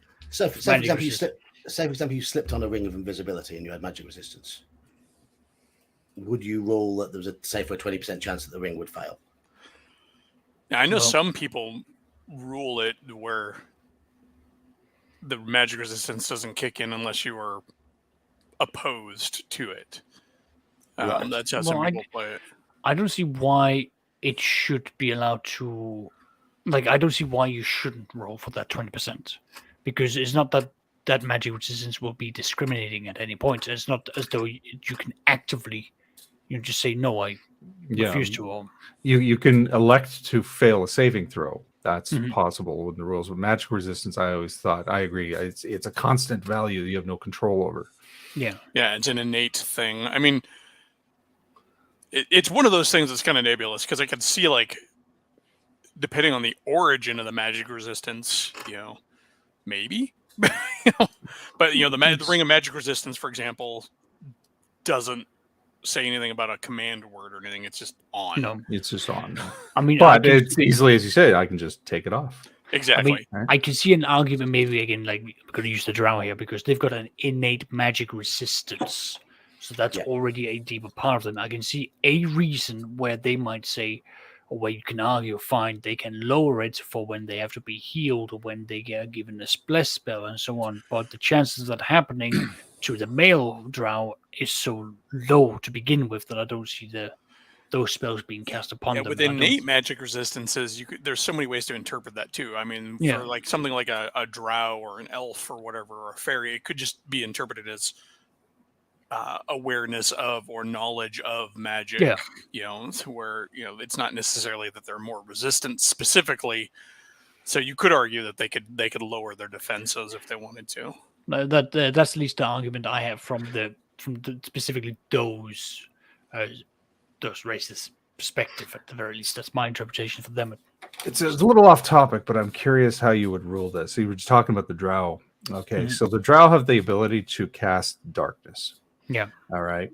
And they have the magic resistance. So Yeah. drow cast darkness, then they walk into that pool of darkness. Yeah. How do you rule what their magic resistance does? Yeah, but so that's an area of effect. So it's not that they're canceling out the entire area; it's just canceling out the effect on them. But that's also being cancelled out of their dark vision sight to begin with. But as far as effect on the spell itself, I don't think it actually affects the overall effect of the spell. Yeah. It just affects their. So would you rule the drow walks into that pool of darkness and it just doesn't affect them? They can see normally. Yes, but I I would, would have ruled that from step one because of their dark vision that they Yeah. can still see through that. That's my understanding of the spell and their dark vision. Depends on, I guess, if you're talking capabilities. about AD&D darkness or current darkness. Well, my default is AD&D, but because like the current version says it blocks any non-magical. Yeah. So even dark vision and even dark vision. enhanced But dark vision would magic resistance is different in fifth Yeah. ed too. It's just Yeah. advantage on the save, whereas in Yeah. first I ed was it's talking its about own category. Oscar's other argument about the vision being a factor there. Mhm. But yeah, I think if we're just on the merit of magic resistance, I would say it just doesn't affect the drow himself, which is why it's extra nasty. extra nasty. Yeah, no, I tend to agree. I was just curious as to what Yeah. your takes on it would be. Yeah, well, it's anything like that will affect them directly, but again, because there's a wider effect, they themselves are not affected, but the wider effect beyond just them will still be in effect. I Mhm. don't know how else to word that in English to make somewhat sense. I know what you meant. I mean, obviously, Hyrex has said the way to get around drow magic resistance. Lightning bolt the ceiling. But does lightning bolt do enough concussive force to the ceiling to collapse it? And if you do that, depends on it'll the bounce level. back at you and hit you. But gentlemen, is it all just a giant illusion? The rules for lightning say if you were to cast it on the ceiling, it would basically bounce back to you. It would depend I on the disbelieve specific this environment. illusion. Well, if you're talking about a collapsible ceiling against the drow, it's probably stone. Yeah. Anyway, Unless you happen to be against those drow that are in that one adventure in that one issue of Dragon Magazine that are living in a big tree in the middle of the forest. Yeah. They have this sealed off tree. Well, no, they've come up from the Underdark. No, and they have this fortress that they built. No drow on the surface. No. You have to read the adventure. It's basically an outpost that they've constructed to give them. No, still no. You're far too limiting. I am very old school when it comes to drow. They are very rare. These are the old school drow from like Dragon number 67. G series drow. Level 10 wizard spell. Reverse it all around. Yes, the because drow there are absolutely no exceptions in fantasy. Exactly. Now the drow are the elves, and the high elves are the drow. Well, it was not saying anything like that. It was basically the whole point of the adventure is the drow have an incursion into this forest, and they're fucking up the forest from their little stronghold in this big ass tree that has no windows, and it's just, basically they've come up from the ground into the tree. Right. And use magic to make a big fortress on the surface in the middle of these woods so they can fuck up the woods. So, right. Anyway, Michael, yes, I do agree. I like the way the drow items work in the D series. I love the tentacle rods are fantastic. Superb items. One of my favorite those items. Stuck around. I mean, they became canon, just like in the drow entries in the monster manuals, so that's now a major thing that the priestess runs around with. All of that. Yeah, so that's it's more or less here to stay. Good, so it should be. Be. At least in second edition, it disappeared in third. No, they're edition, still there. No, still there. Yeah. Oh, lovely. Because I've never seen Rust Dust. When did that come out? I'm gonna guess it's much like the dust from a rust monster that you just sprinkle on top of something like first salt. You get your rust monster, like we were talking about earlier with the carapaces. You get Triotus carapaces, and then you put it in a Cuisinart, and then you put it. You lay it out on the ground. You cast blade barrier around it, and in D&D, a Cuisinart would be a magic item, I guess. Cylinder of food blending. I know. Geek doesn't like this, but because it's sci-fi, but that's one of the fun things about playing games like Gamma World is like you find this strange device. It has buttons and a blade inside a transparent plastic container, and the players are like, "What is it?" It's a pre-fall artifact. And then I love the fact that their magic, their treasure chart in that game had things that had no rules. They just had a name. Like one of the things on there is a 5-prong Breen Gola. No explanation of what it is. And not needed. Totally up to you. But you'll have these characters carrying around modern day things that would be like, I've got an iPad, it doesn't work, and the screen is cracked, but this used to be something. It's magic. Nice. Tablet of viewing. Oh no. I played in a Dark Heresy game where we got a hold of it. It's basically a tablet infused by a demon of knowledge, and all the players just wanted to make use of it to get their one thing or the other thing. And I was playing just an old, grizzled assassin who was just more or less like, I'm on my arc of redemption. I'm gonna die at the end of this, but I've not, had like it was just basically going like, okay, we're just gonna have to like make use of this thing to get through it. But like we basically use that as an excuse to just get any form of knowledge out of that we had an engineer in our team, so he concocted all sorts of fever dreams that he wanted from that. Sorry for the sudden tangent there, but it's just like that just brought back an immediate thing of like, oh, Texas is experiencing an alignment shift. it's just, we tortured that DM the moment he gave us that tablet of with the knowledge demon. It was just like, oh no, he shouldn't have. We asked questions we should never have known in character. Well, that's always the downfall of everybody. Yeah.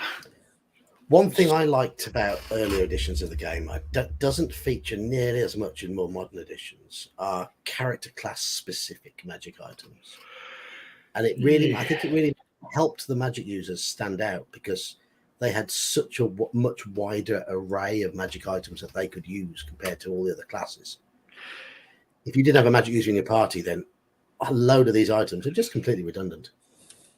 See, I'm of the opposite side. Like, if you didn't have things for the warrior, why? Just because there are so many other things that wizards would just be benefiting from, or that I see wizards just jumping out going, I want this, I want that, this, and so on. Like this. Well, there are things for warriors. There are things for warriors, but it's just that there were so many more for the magic users. Yeah, like I think that that's just needed more for the warriors, which is why I like to take weapons and give them extra stuff so that there are more for the warriors. Yeah, I mean, it's always fun creating specific weapons with specific powers and weapons that grow with the character as well. Powers that emerge as the character gets better at what they do. It helps to create unique stuff and make the player think that they're getting something as they go through the levels. They don't necessarily need to be particularly great powers. They are getting something. They get to survive. All right, gentlemen, I am gonna have to call it a night here. I am tired, and I've been waking up at 5 a.m. the last few weeks, so gonna have to call it now. Oh, right, okay. It's actually bedtime, and I know Elfbait's gonna have to soon as well. So it might be a bit of a shorter stream tonight. It was Dragon 73, by the way, that had that drow adventure. Right. Okay. Well, with the also originally named adventure Forest of Doom. Forest of Doom. Yes. The Forest Oracle of Doom. I'm pretty sure it's still a better adventure. That issue also has the ecology of the Catoblepis in it, and an article on the half ogre. Oh. Bye, Sexious. It's Sexious. So it's actually a quality module, or quality issue of Dragon. Well, I've read as far as Dragon 8, I think, so far. So I've got a long way to go. Step 2, man. Pick it up. Actually, that issue is like packed with all sorts of good stuff. I'm trying to now. I'm trying to vary what supplement to whatever I read each week to give a bit of variety. That's why I did the Carcass Crawler this week, and glad to say it was a much better edition. On theme, this same issue has a article titled "Non-Violent Magic Items: 100 Ways to Keep Players Guessing." Excellent. It's like a D100 chart of non-violent magic items. What good stuff stands out? It's Old Dragon, so it's essentially a wall of text with a few Parkinson illustrations. Let's see, carved stone miniature door about 4 by 1.5 by 1.5 inch. Excuse me, tiny print. Old Dragon, old eyes. Can be tuned to a particular door. A set of doors or gate by use of a proper magic word. Thereafter, when its knob is pressed, it's what? Any such it's a door. It's knob. Any such door, the gate or gate within 20 feet will swing open by itself. So it's kind of interesting. It's little things. I'm not going to put that in any of my games, especially with my Monday lot, because if you start bringing up knobs, then they're just going to descend into childishness. Knobs that open gates, no less. Yeah, I will say that one thing about this Drow module, like it or not, this Drow adventure, it's got an excellent map that could be repurposed of a big ass tree with a whole dungeon inside it. That's good. This tree is like 100 feet across. So it's a ginormous tree, and it's got all kinds of cool traps and stuff in it. I would have to reskin the Drow as rogue wood elves or wild elves or something. Or you could even put them in as ettercaps and keep all the spidery webby things. Yeah, that way they're, because ettercaps are forest dwelling spidery nasty things. They're nasty as well. Jesus, that's some high level Drow NPCs in there. Yikes. But no, it's a good issue. 73. I just like to keep Drow deep underground and mysterious and rare. Well, I feel like this is in a similar vein as the Drow that are showing up towards the end of the Giants series. They're kind of out of they're poking their heads out of their normal elements to to cause trouble. And that would be another way to introduce the Drow and drag your characters kicking and screaming into the Underdark where they don't expect it to. Like if they know there are Drow in the world, they're like, we're never going to the Underdark ever. This forest can't hurt us. There's no Drow here. Surprise. But Michael, I've never used the machine of Lum the Mad. Well, that was in Baldur's Gate 2. All right, I'm gonna have to ditch out, guys. But it was great episode, great Charles, thank you. Later, folks. Thank you. All right, see you around, FB. I remember seeing it in Baldur's Gate 2, but I've never used it in a tabletop game because it's not my sort of thing. It's a bit too technological.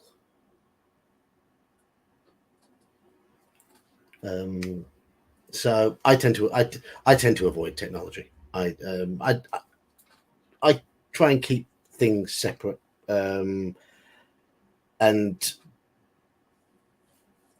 I try and keep technology down to an absolute minimum. And one thing players I have seen in quite a few discussion groups where players are trying to recreate quite modern devices using magic.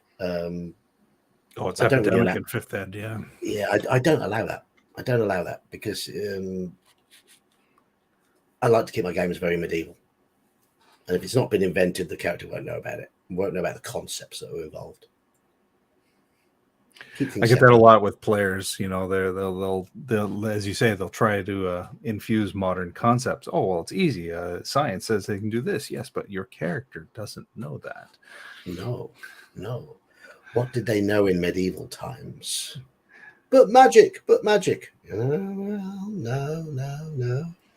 So, but I suppose if you are playing a more technological game, technology can be seen as magic, and I'm guessing that's the sort of approach they have with places like Eberron, for example, which has that sort of.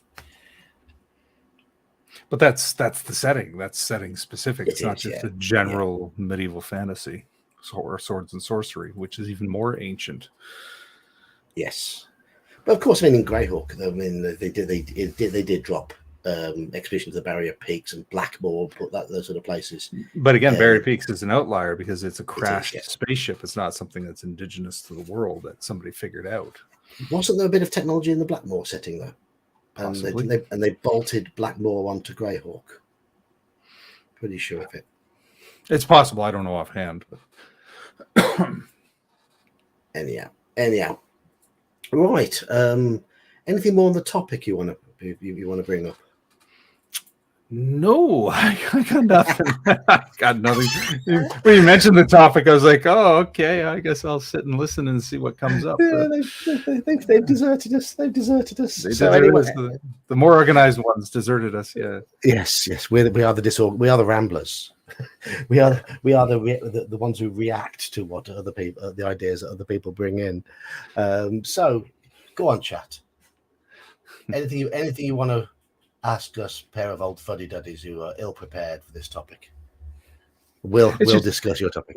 With me, it just comes up so rarely. Like I play by the book. I'll come up with something occasionally, but for the most part, it's like I got the books in front of me. I'm a lazy DM. I need quick prep. And sitting around and balancing and designing a magic item. I guess the one item I created for my current game that's come up is, although it hasn't been mentioned in the Night Below recaps because it didn't come up there, but Bob had a magical key, which was a set of 12, and I created that. And so I created the item. The magic key has properties that they have not unlocked. And when they have the set of 12 will point to a vault where the wizard who created it stored his artifacts. So they don't know this yet, but that's a big adventure hook. So there, I created that for my game. I can say, in the OSE game, it'll be a blend of by the book items and things I make, because I do like tinkering, I do like making, and I do like stealing ideas from places. It's not fast. Yes. It's homage. Yeah, of course it is. Of course it is. And all the best DMs beg, borrow, and steal from wherever they can, and then claim it for their own. Undead and essentially magic items for necromancers. Well, yeah. Well, they can be dispelled, so yeah, why not? Yeah, of course they are. Dispel magic, and it wipes out a skeleton or zombie. So, yeah. It's an example of a quest you have done for players to make them cool, or to make something cool. So, what was the item? Ooh. I've had ideas for quests, but very rarely do they ever come to fruition. So I'm afraid I'm a bit rubbish answering that one, Michael. In my recent game, I gave them a few recipes for potions and things like that, but in terms of making items, my characters rarely got to that sort of level. In fact, there's only one campaign I've run in the era that I really remember, where the players got to that level and they just weren't interested in making their own stuff and making their own spells. They were just going with the flow, which was a little bit of a shame. Yeah, my guys haven't even gotten that high yet, so they keep dying. Yeah, I wonder if I'm too hard on them. I did keep telling the two mages, you are at the level now where you can brew potions and scribe scrolls. They never bothered, which was really silly. Which is silly, especially the scrolls. I mean, what you want to do is, when you have a lot of downtime and money as a wizard, is create a bunch of scrolls. Those are extra spells for you on your adventure. Yeah. Use those for the. Excuse me, I've got a sneeze coming.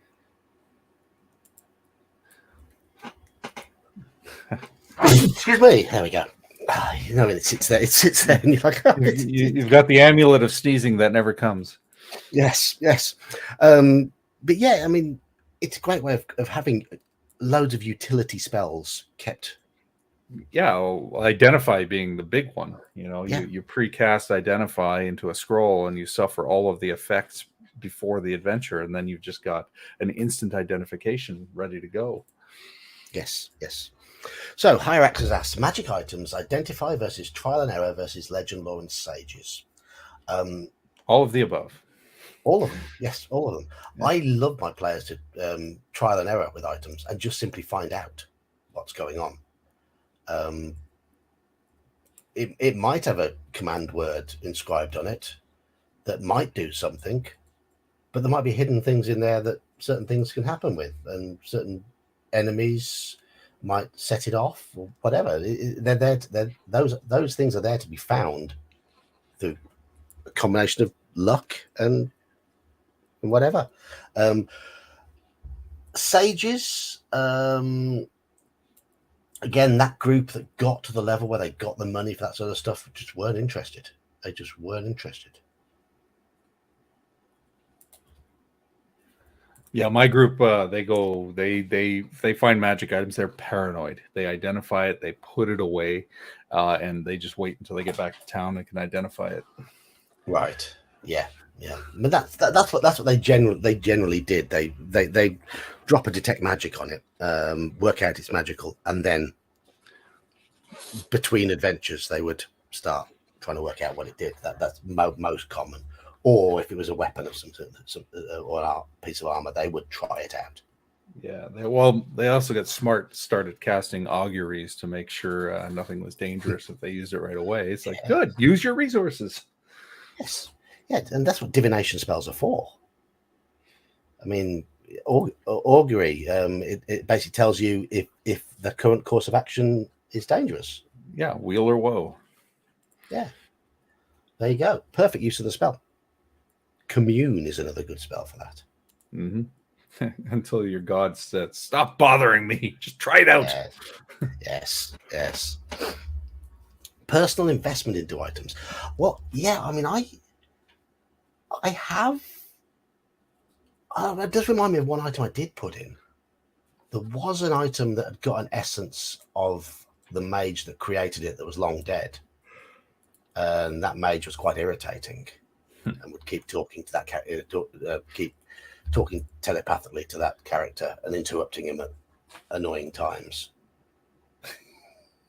So yes, it was a headband that he put on that contained the will of the mage that created it. It gave the character a nice little boost, but there was something in his head from then on. All right. XP costs. That's in 3rd edition, isn't it? But they had the that's XP a 3rd cost edition thing. Yeah. I'm not a 3rd edition player, and nor's mage. I played for a bit. I never ran it, never would, but I played for a bit and just got sick of it. I was like, this is not for me. I'm out. Locations as items. Enchanted strongholds, intelligent buildings. I wrote an adventure which had got an enchanted glade in it, which was on a demi-plane, which was simply a place to rest. That's basically what it was. I got that idea essentially from Castle Amber, where if you choose to rest, you can rest pretty much at will. But they were limited as to when they could go into this demi-plane. They had to be pretty much invited. So that was it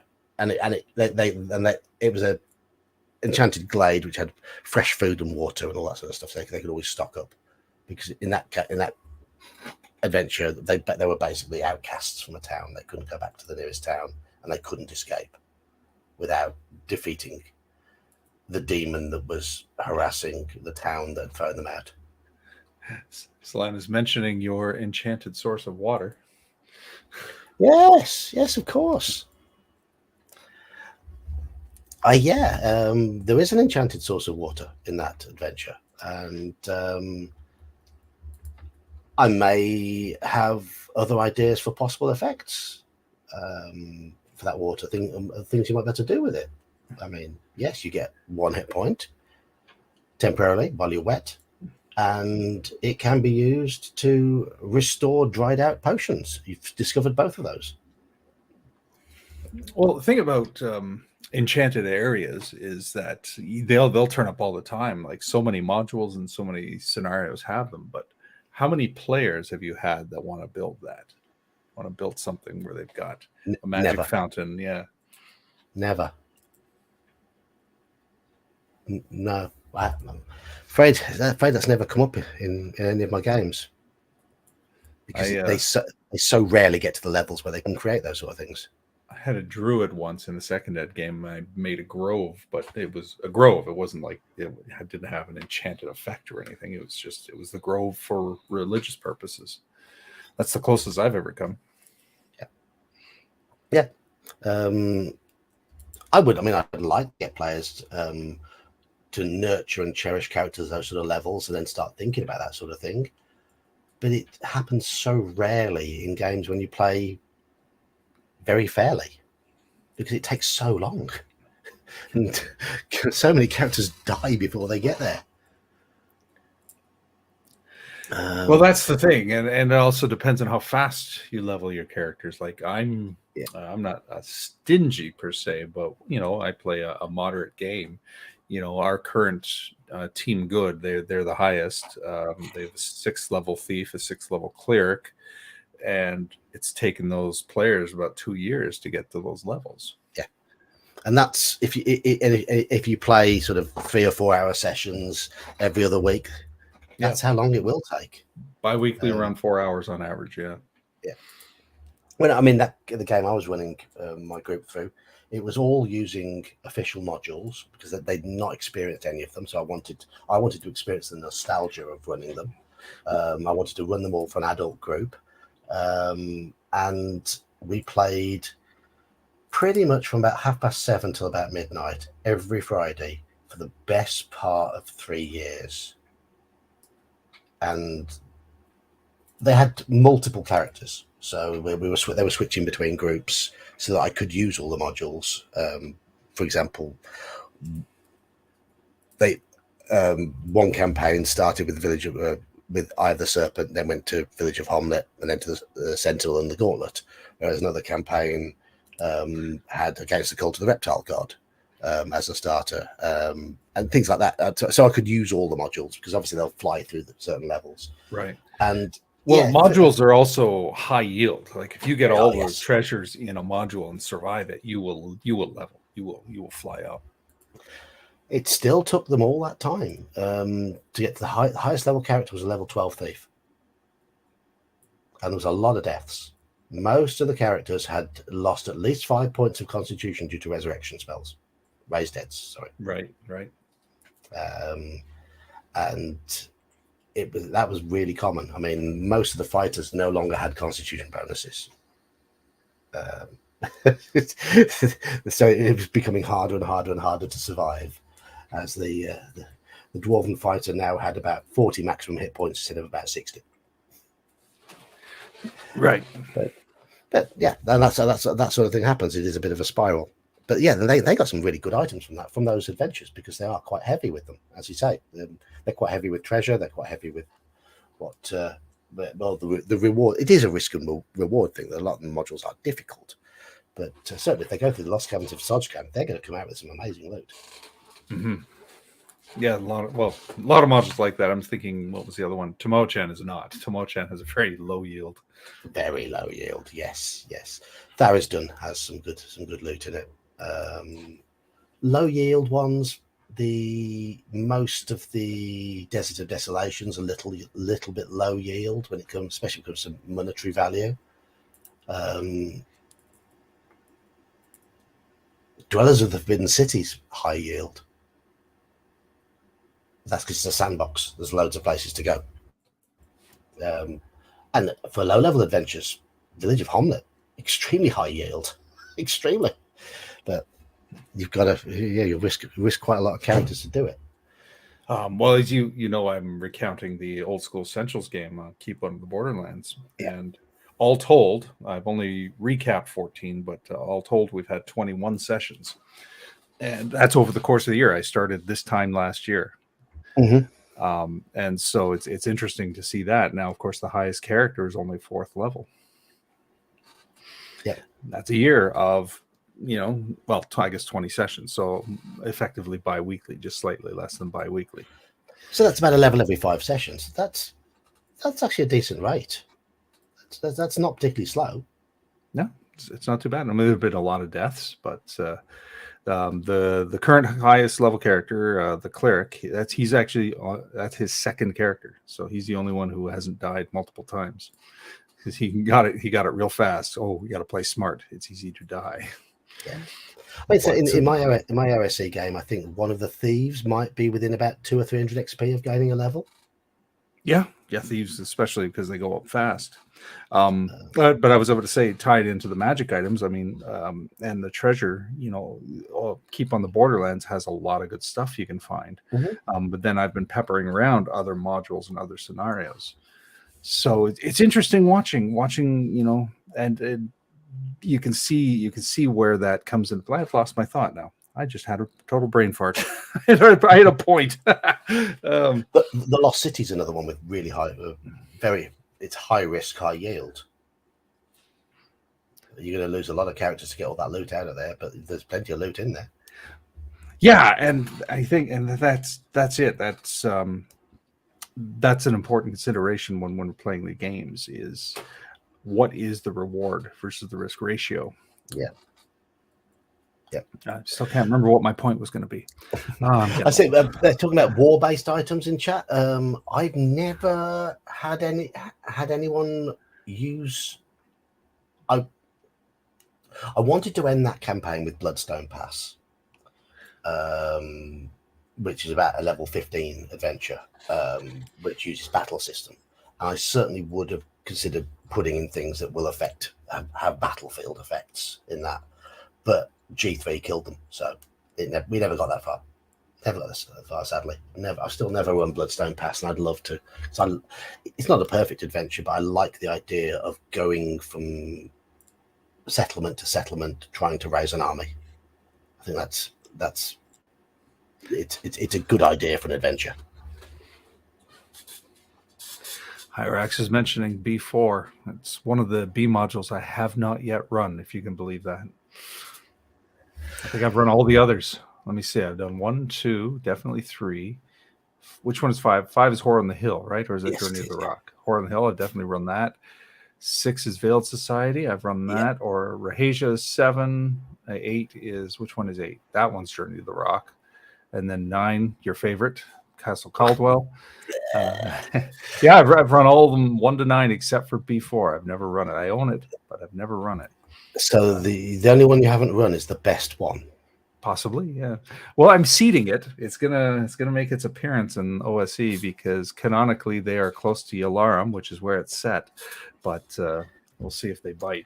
It's ultimately their choice, right? It's right. Yeah, I mean, magical masks. There's a bit of a wasted opportunity there. They could have had magical masks in there, but there's already enough stuff in there. But make some of the masks magical with interesting effects. That would be good. Oh, I haven't run 10. That's Night Dark Terror, and 12 Queen's Harvest, but I have run the King's Festival. So only 3. I haven't run B10 either, and that's I've read it, and that's one of the best ones. But it is it's a big undertaking. And the issue with B10 is it starts at level 2. You can't start with level 1 characters in it. It's too hard. Right. But it is a glorious adventure. It is really, there's tons to it. Absolutely tons to it. It's given the format of my OSE group, so I don't know if I could run something like B10 because I think it's more campaign and story driven. It is, yeah, it is. And I can never guarantee who's going to show up to the table. It's such a rotation. So I need a setting like the Keep where such a rotation is not a problem. Whereas if somebody commits to it. The Lost City would work because once they've established a base in the upper tiers of the pyramid, they can then go into. You can play it very sandboxy, go off in little forays. Right, just justify how people are coming and going. Yeah, of course. So yeah, treasure table random rolls or decide. Do you random roll everything or do you decide? I generally roll randomly. The exception if it's core to a scenario, right? Right. But yeah, no, I like to randomize as much of my game as possible. Because my philosophy of play is I want to see what's happening. I don't want to or minimize my influence on where things are going. Sometimes it's going to happen. It's just the nature of the beast. But by leaving everything random, the encounters, the treasures and all that, it makes it more interesting to me. In terms of loot, I will randomly roll the value. So I'll randomly roll to get a value total, but then I'll scatter it between coin types because I don't think it's remotely realistic. For example, you roll 5,000 silver pieces and nothing else. It's not going to be 5,000 silver pieces because 5,000 silver pieces is 500 gold pieces value. So you might have a gem worth 100 gold pieces, 100 gold pieces, a few platinum pieces, and quite a lot of silver and copper to make up that. I agree. I'll mix and match. I'll roll to see, and other things that are of value. Okay, so you've got 5,000 silver pieces. So maybe a fifth of that is in coinage. Maybe so maybe there's a cask of fine whiskey that's worth 2,000 silver, or a hutch, a beautifully well carved, well made hutch. That's worth money. Let's get it onto the cart. Things like that. I'll divide that, but I'll roll the values, as you say, and magic items. I will let magic items stand, even if it's overpowered. It's like, you know what? That's what the dice said. Let's see what the players do with it. My approach tends to be, though, when it comes to magic items, that I will add a few bits and bobs that I want to put in, and then I'll roll randomly, but they won't necessarily be in the specific treasure place. I might put it somewhere else in the level. So, for example, those potions that you found in the OSE game, right? I randomly rolled some potions. But I wasn't going to put them in the goblin lair because there's already some stuff there. So I thought, well, what else can I do with them? How else can I get them into this level?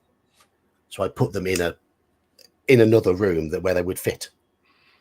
Well, that makes sense too. Goblins, they're not stupid. They're like, well, let's not put all of our eggs in one basket. Let's spread it around into hiding nook and hide them in nooks where if something happens, we can. I put my in a place where the goblins don't even go. They were just going to be on that level. They're just part of that level's treasure. Oh, I get what you're saying. I was thinking, the goblins would spread it out and hide it in different nooks. No, not necessarily. No.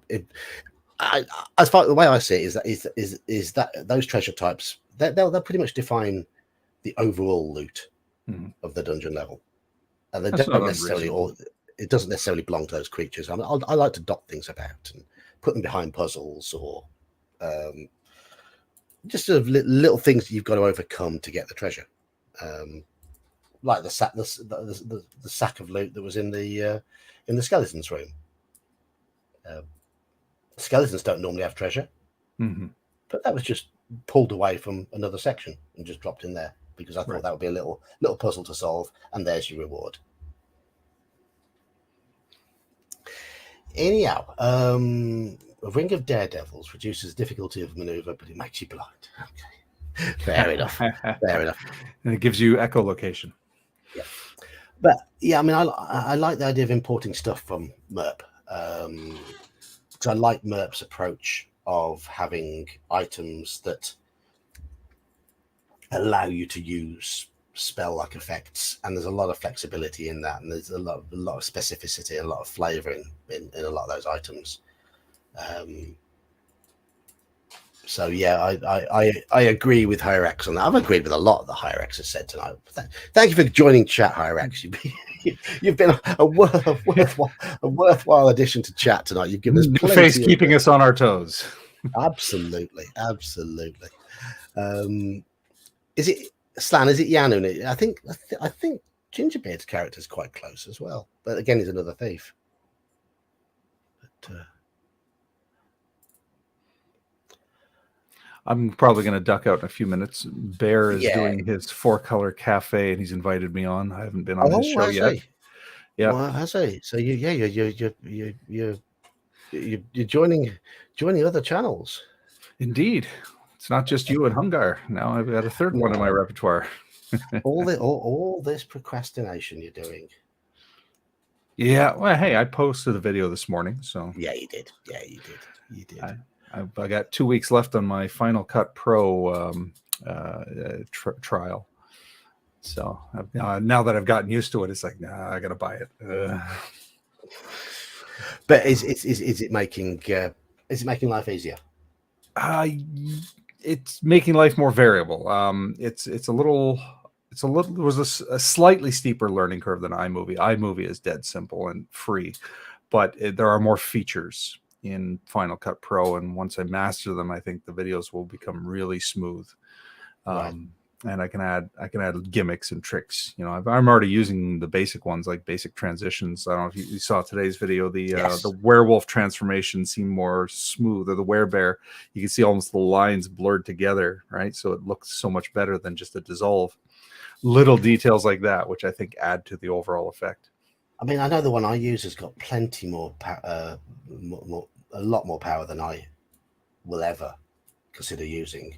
It's just that I don't have the patience, the tolerance to play around with it. Yeah. I tend to record a video and then put all the pictures in and go, right, I'm done. And I know it's got all transition effects and all sorts in there. I just don't know how to use them. And I'm not the most patient when it comes to learning new stuff. So I've got it at a level where it's working for me. Well, if I wanted to keep making videos, I had to learn it. I started when I started the channel, it was all my phone. Then I moved on. Oh, I can juggle between my phone and my tablet. And then I got the computer. It's like, oh, I can do iMovie on the computer, and it was an improvement. And then somebody suggested to me, you should do Final Cut. I'm like, oh, it's another one to learn. All right, let's take a look. I mean, people have give me all manner of suggestions, and I bought Debut, which allowed me to record my screen with me on the corner of the screen, but it's power hungry. I need to find a way of transferring that license across my other machine I've got now, which I still haven't got. They still haven't sent me the motherboard for it. I sent them a very demanding email today, basically saying there will be a PayPal case raised if I haven't received it by this weekend. Right. So I think it's been a month. Yeah. I ordered it a month ago. It arrived pretty quickly, but it's been 3 weeks of fobbing off now. So, and each message I get will say, "Oh, I'm checking them. I'll send them out. I'll be checking them tomorrow. I'll send them out next week or whatever." And I'm like, "Look, if I don't receive it by Saturday, then there's gonna be a file a complaint." Yeah, there is going to be ridiculous. And to be honest, a lot of the parts in there are good. It's just that just one RAM slot on the motherboard doesn't work. And I should have a fully working motherboard. it's... Hello, Wayne. I think we are going to be wrapping up very shortly because Saxius and Elfbait have both already had to go. And what time is Bear streaming tonight? He's starting at 7, so I need to just sort of pop off. I need to get a quick bite to eat, reboot the computer because streaming tends to drain the RAM. I notice everything gets really sluggish after a stream. So is it 5 hours or 6 hours difference to me? 5, so it'll be midnight for you. Midnight. Okay, so we could jump straight from my stream pretty much into that one. But obviously, you need 20 minutes to get off and get sorted. Yeah, that's fine. That's absolutely fine. I might I'll try and watch the first half hour before I go to bed, I think. He did. I gave him the link to your Discord, so he joined in. So he was hoping to get you on some point. I told him midnight was a little late for you, but yes, yeah, he has. He says he's going to offer try and get something going on the weekend, if at all possible. My weekends are very, very busy, unfortunately. Yeah. I can be at my mother's birthday this weekend, so I don't know if I can do the OSE game Saturday. Depends on whether I'm back. Right. But I'm starting to enjoy that. I'm enjoying a good old half-orc fighter there. Yeah, I don't know who's going to run the first session yet. I mean, I might end up running it, but if Gene or Gingerbeard wants to run the first session and leave me with the second one, that's absolutely fine. However we do it, and if there's anyone in chat who wants to play some OSE this Saturday, we're playing OSE in the Discord this Saturday. Join the Discord, click interested, and come along and play some OSE with us because it's a lot of fun. Yes. All right, so you better bugger off, haven't you? I guess so. It's 20 minutes too. So yeah, all right. Have a good night, everybody. We'll see you on the next one. Cheers, mate. Cheers. So it's just little old me. just little old me. Yes, no, sorry, and there is a session this Saturday. There's 2 sessions scheduled this Saturday, and Jane, if you can run the afternoon one, then that would be absolutely wonderful. So I can have my I can play my paladin.